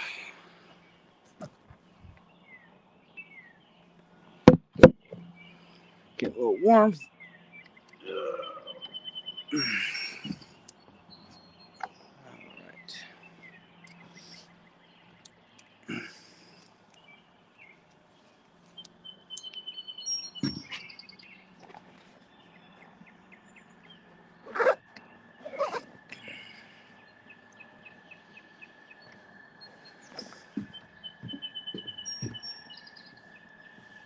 All right. It's got a lot more chilly this morning. As you can see, the sun's finally starting to come up a bit.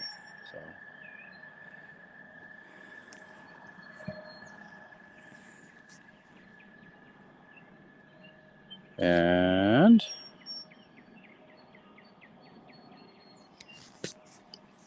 yeah, so another hour or so.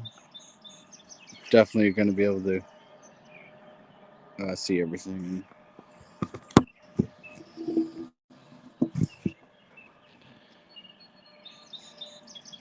I'll be out here for another hour, I guess. Probably go 5 hours. I gotta see what time it is.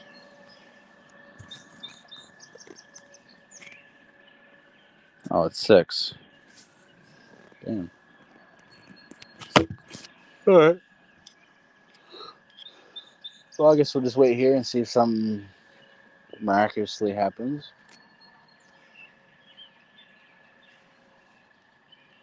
Oh, stretching and stuff. That's why you hear me making these sounds. I'm stretching my back out, just bending over, doing a pretzel stretch, and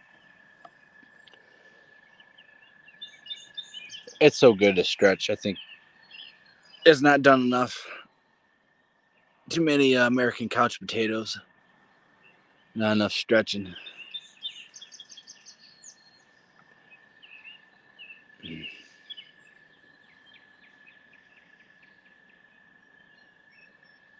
Right now is really a great time to cook something up on the fire.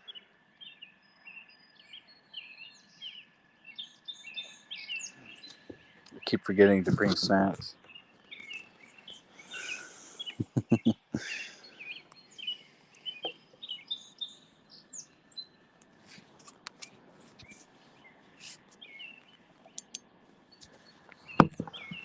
Get a little bit of something. Stir it, I guess. Yeah, I mean this.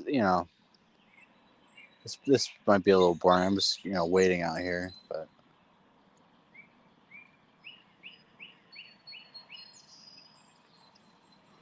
if you don't put yourself in these areas, you're never gonna give yourself the opportunity or the chance to get anything. I come out here dozens and dozens of times a year, and 99% of the time, nothing ever happens. So yeah, it can be frustrating. It can be like like you're going in circles doing nothing at times, but as soon as you have something that majorly happens that changes your mind, convinces you that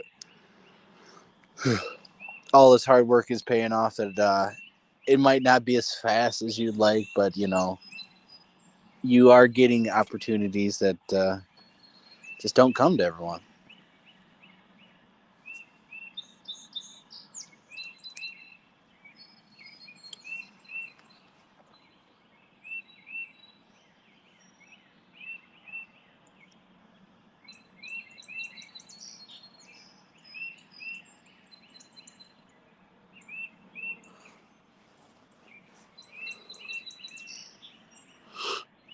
A nice glass of milk would be amazing right now.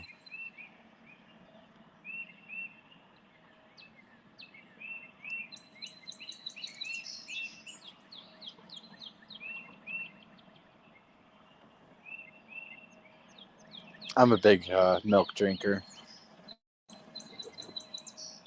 I used to joke and say I'm a milkaholic because I could put down a good amount of milk and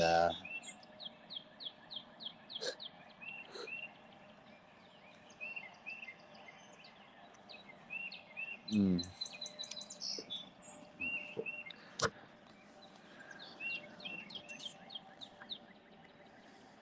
But I will be right back. Let me do this.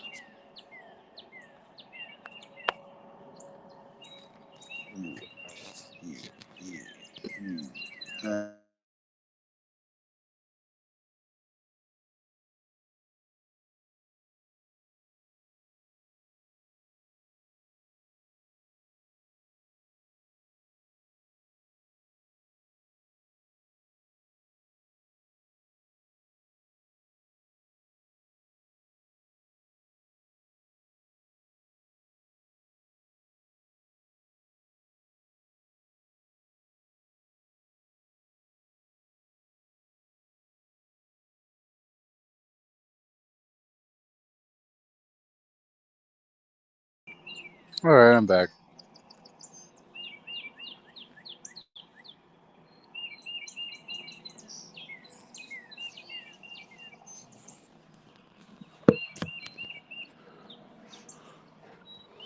I'm gonna be passing out and sleep so good. Man.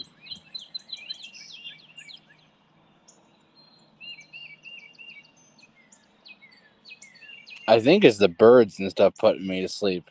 I I think it's this musical harmony that it's like rain hitting the house. Just does the right sound quality and vibration to make you pass out.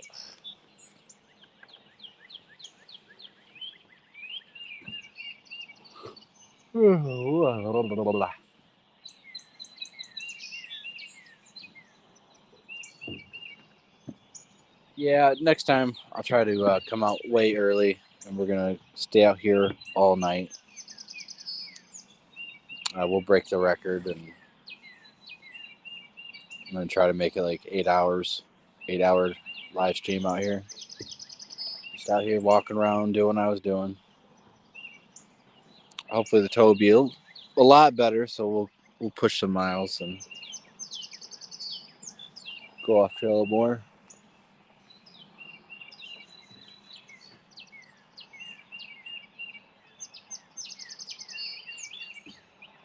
But I appreciate everyone who was watching, everyone who stuck around and who's been jumping around, jumping back. It means a lot.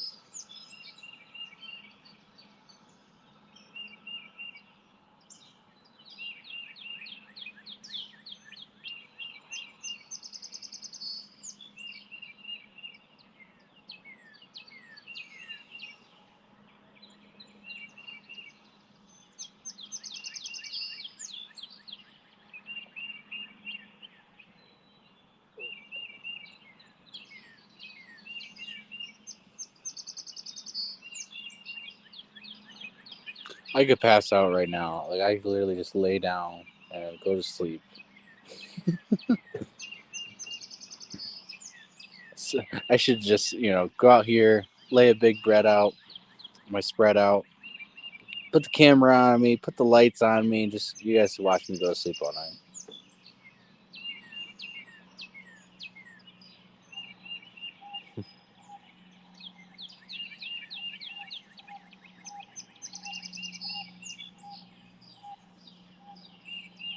Yeah.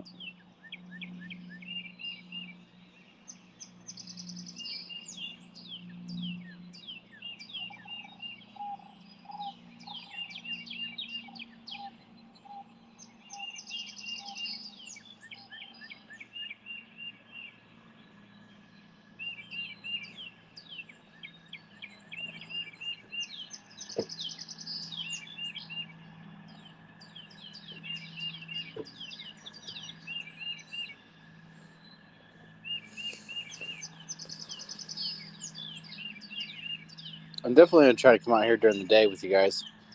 That's a little harder with the kids and all that, but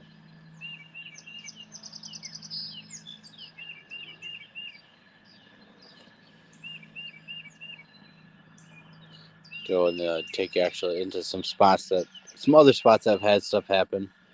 It's so much easier to find without a, a spoon. I mean,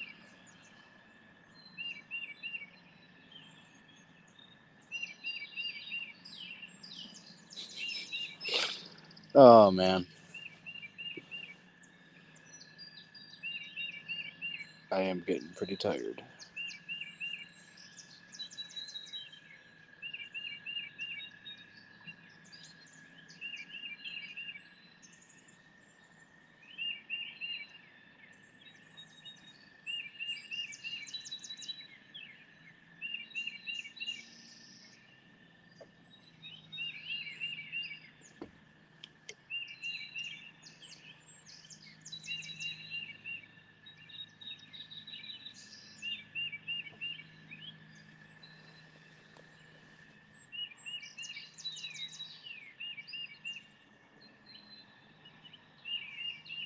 Yeah.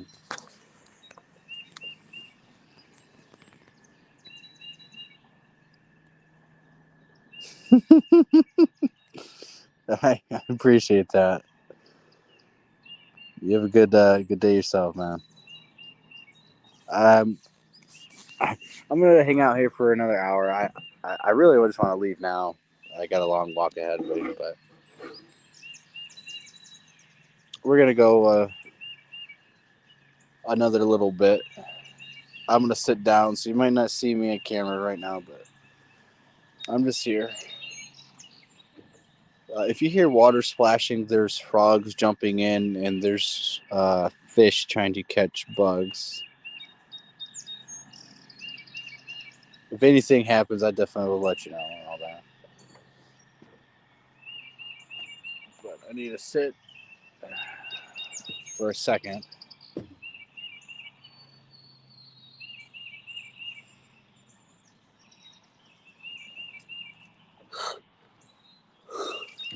Oh, I'm here, Vic. I gotta talk to a tree real quick.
Sorry about that.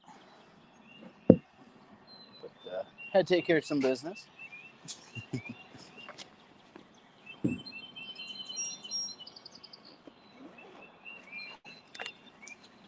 That's why you always come prepared.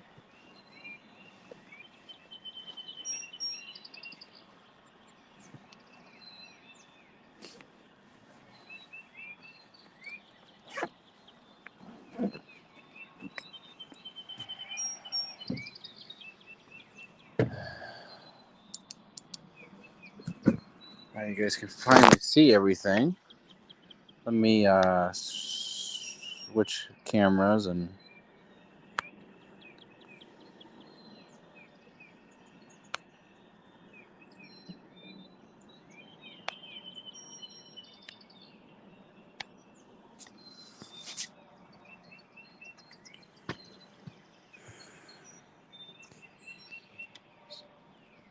a lot better for you guys. Making my hanging out on this bridge and stuff. Of course, the knife I carry. One of the headsets, little small battery bank. My small battery bank that I have, which actually is about to die, but it did charge all this, all the way. So anyways, I'm overlooking this creek system that goes all the way over there, and it circles all the way that way. Of course, it goes all the way that way. We were following that all the way there, then we did a circle, came back.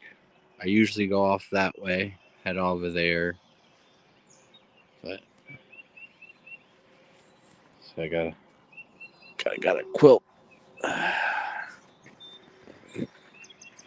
right now, warming up before I have to take another journey back. But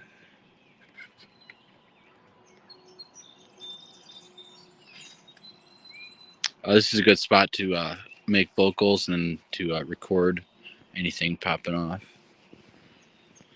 So I like sitting here.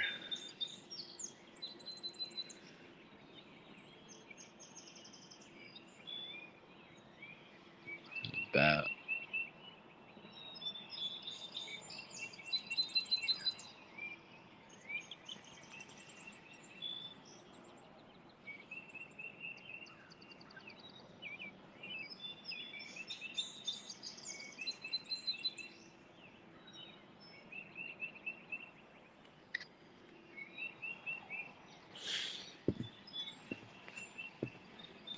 But yeah, nothing this time. Maybe next time. Maybe. There's some other spots I actually want to get out to go, but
I'm so optimistic. I'm like, if it just keep staying out here, maybe something will happen during the day. Maybe you'll hear something. You know, the longer you're out here, the more likely something could happen. But to be real and stuff, I doubt anything's gonna happen now. Or I mean, I typically say if something hasn't happened yet, probably won't happen while you're here. just because they might not be here. My first thing I would say is probably they're not even here. They're busy. They're not able to hear me. That was a nice fish.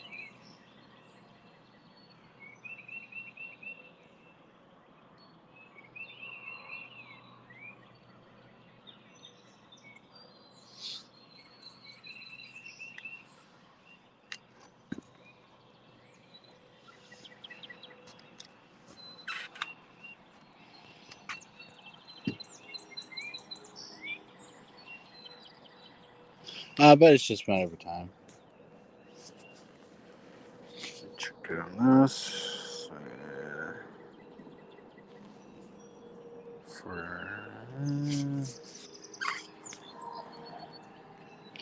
Well, I think I'm gonna probably call it here, guys. I think yeah,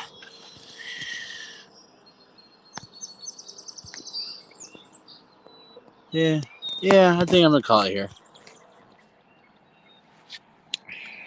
I say if my toe wasn't messed up, I would say let's just go walk. Well, we would walk some more trails, but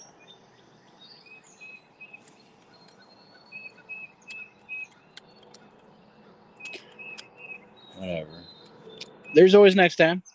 I got to get out here much earlier. That was my biggest problem right now. Is I just didn't get out here early enough. But you know, getting out here is better than not getting out here. So I do appreciate everyone who came to check out the live stream, hanging out. Appreciate everyone who came in and commented. It's always good to see you guys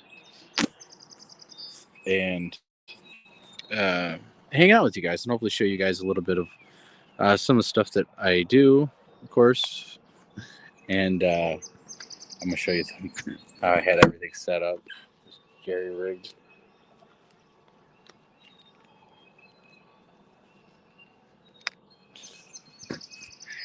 Just two of them. Let me see the coyote hunting light, regular light. Notice the difference.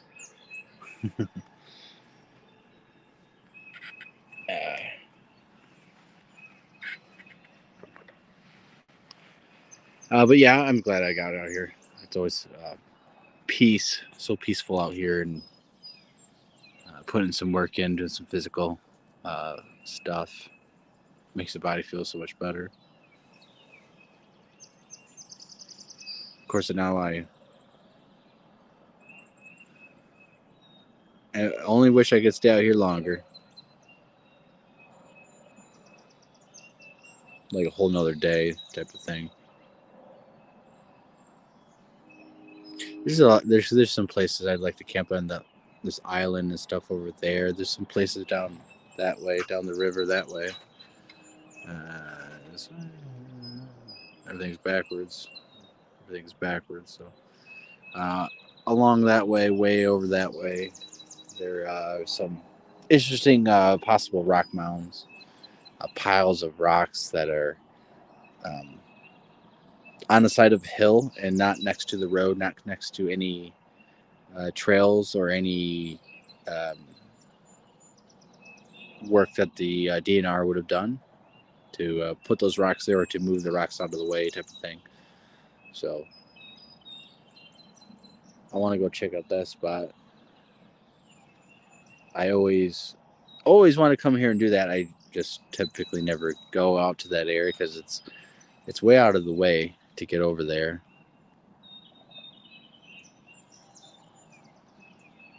But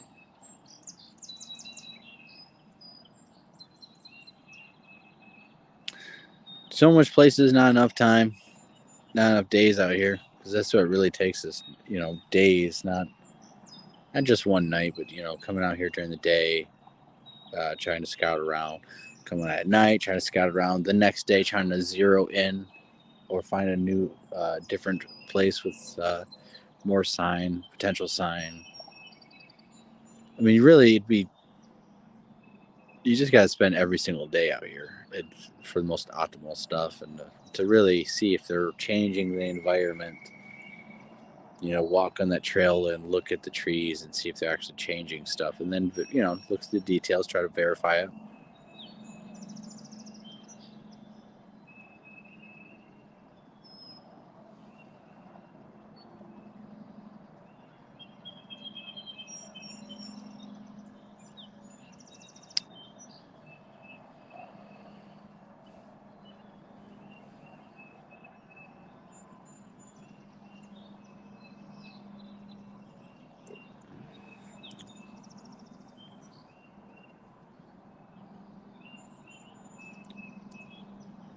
All right.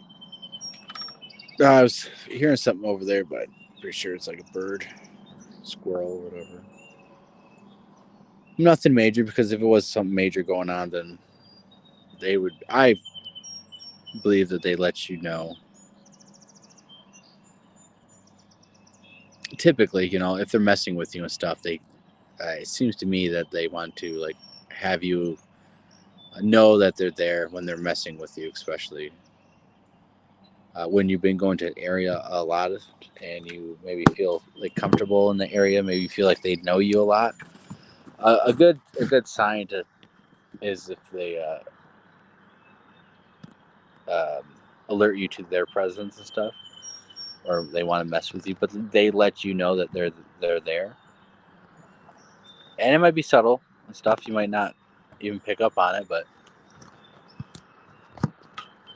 and I say that because sometimes we've had instances where we thought we were hearing a blue jay. We were hearing something moving towards us, but we heard the alarm call of a blue jay, which was alerting to some animal coming close to us, basically alerting to some predator or something. But we heard that creeping coming towards us. We went out to the other side of the woods on the other side of the trail system. We heard that creeping coming up to, closer to us, and then of course people had seen it. James got spotted it and seen the silhouette, and it was pretty massive, actually. When they did the comparison video.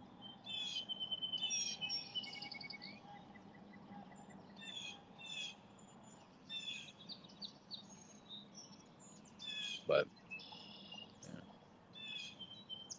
I'm tired. You probably guys can probably see my eyes are just so bad.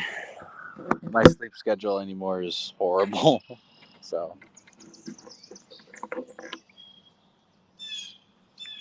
I'll pack this up though. Get going.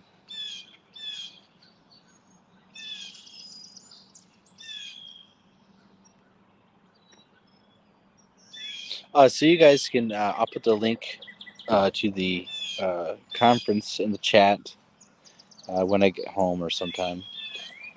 Also, you can look for the Lost Cryptids Conservatory on Facebook. We have a Facebook page. We have a group. We also have the Michigan Bigfoot and Dogman Facebook page and event that's going on. They also has obviously the link to the tickets where you can purchase tickets for our conference. They are $30 online right now, $35 at the door the day of. $40 for a vendor's table, 95-inch by a normal one. I guess it's 95 inches long by whatever normal width. That's $40. Contact me directly because we're having it outdoors and stuff. So I'll basically take a list. You'll pay the day of as long as the weather is good. If it's not or not to your liking, you don't have to pay at all. You don't have to set up. You don't have to lose anything. But everyone who buys tickets has to submit email and their name because we're going to have a checklist. Anyone who does not have a ticket or their name for the ticket and stuff is not going to be allowed in. There are certain people who are not allowed at the event. 2 people that I personally I don't want there, so they're not going to be there. I haven't. I guess I should probably let them know personally, but I feel like they should already know. But just in case they don't, they can spend their money and they're not going to get in. So that's not happening. This is not. This is one time where the democracy is not going to, or the republic is not going to stand, because I don't want these people there to disrupt stuff, especially one who's having mental disorders and dressing up like a woman. Which, in America, that's fine. You can do whatever you want, but I don't feel like he's a safe individual to bring around a crowd of people or kids or anything like that. So definitely not allowed. Because of that, it's unhinged. He's unhinged and mentally going through fucking shit. And when I seen him, I seen him do this interview, and he was on something, or he's in meltdown crazy mode. But I don't want him anywhere near me or anyone else that we're gonna be with, because I don't. Yeah, something messed up there, and yeah, what a change! Wow.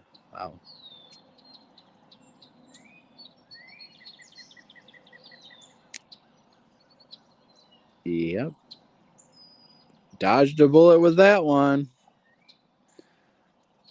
Good to see you, Pyromedic. We have a safe journey heading into work, and have a good day.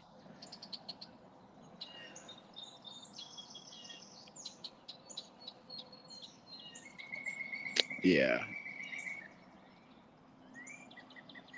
yeah, yeah. So, and then the other one is the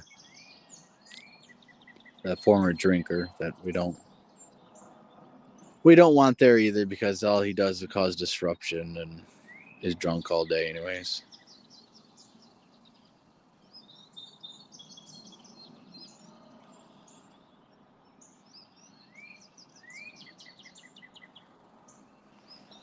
There's something right there. I'm gonna try to film it for you guys.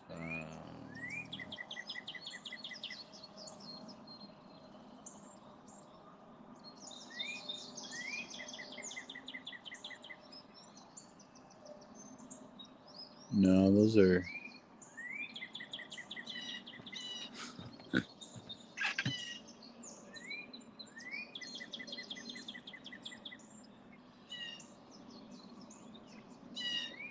ripples in the water. I thought they were turtles swimming up onto the log, but nope. It's the way the water is curving around this plant. It's causing these like ripples to shoot out, and it looks like turtles. It's happening every once in a while. It's cool. I get excited about little animals and everything. I think it's just awesome to see animals in their environment. I grew up watching like Steve Irwin and real, animal documentaries and all that. So watching gorillas, I always loved gorillas as a kid. I always would say that my favorite animals. Watching them, and I was watching them. There's a real famous dad gorilla in the zoo. He's always playing. He's playing with his kid, and I swear it's like me and my son. It is exactly like watching us, except for the gorillas. Just some of the ways they just play and interact and stuff. It's like, man, that's what we do. It's like some universal parental stuff right there.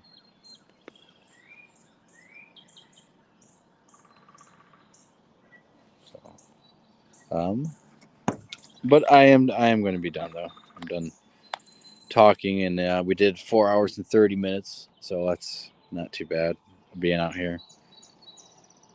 I'm kicking myself in the foot for not being out here earlier, but next time. It's always next time.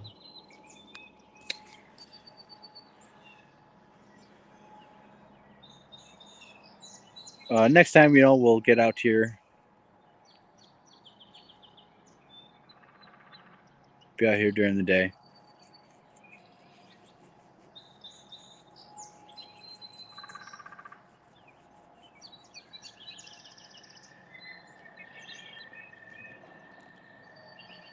And know that black thing right there in the middle of the screen is not a Bigfoot way over there on that ridge. It's a piece of tree.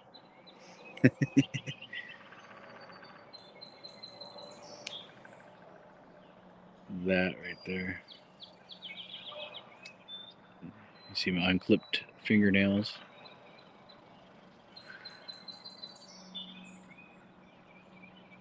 Yeah, that black spot up there is the tree. I'm just like on camera and stuff. It just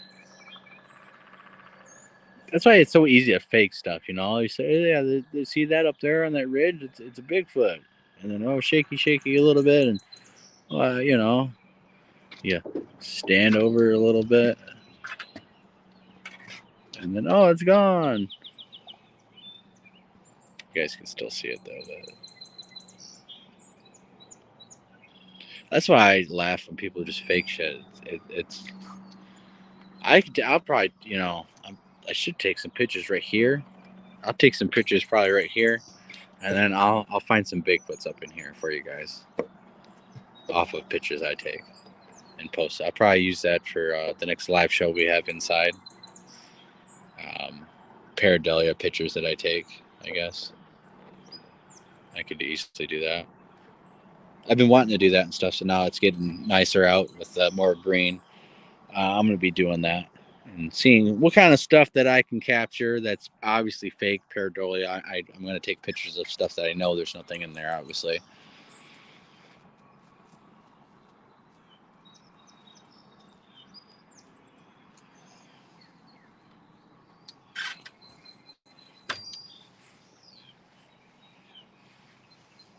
Because it's just ridiculous. It's a fool's shit. It's annoying.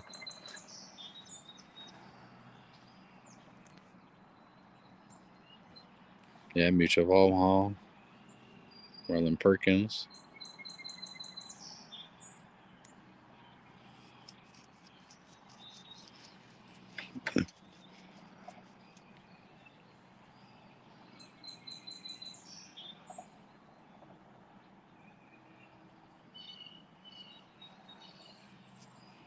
All right, guys. Well, I'm going to play the intro and all that, and then I will catch you guys next week. Indoor or outdoor, I'm not sure yet. Not sure what day it'll be on. Probably a Saturday. I'm going to try to make it.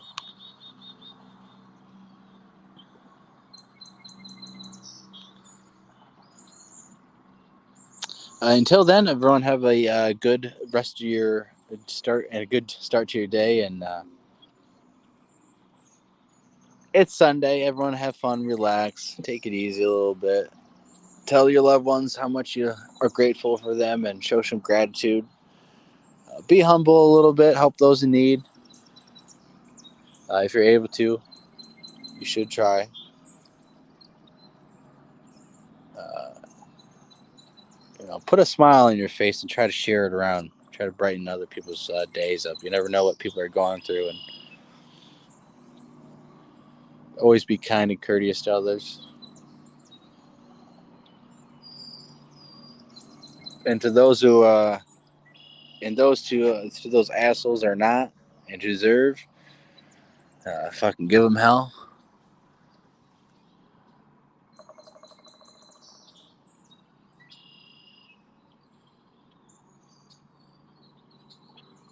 I think everyone should, do something they wanted to, they've been wanting to do for a while. Maybe they're too scared to do. They're not sure. I think maybe we should take that risk and jump. You never know what could happen.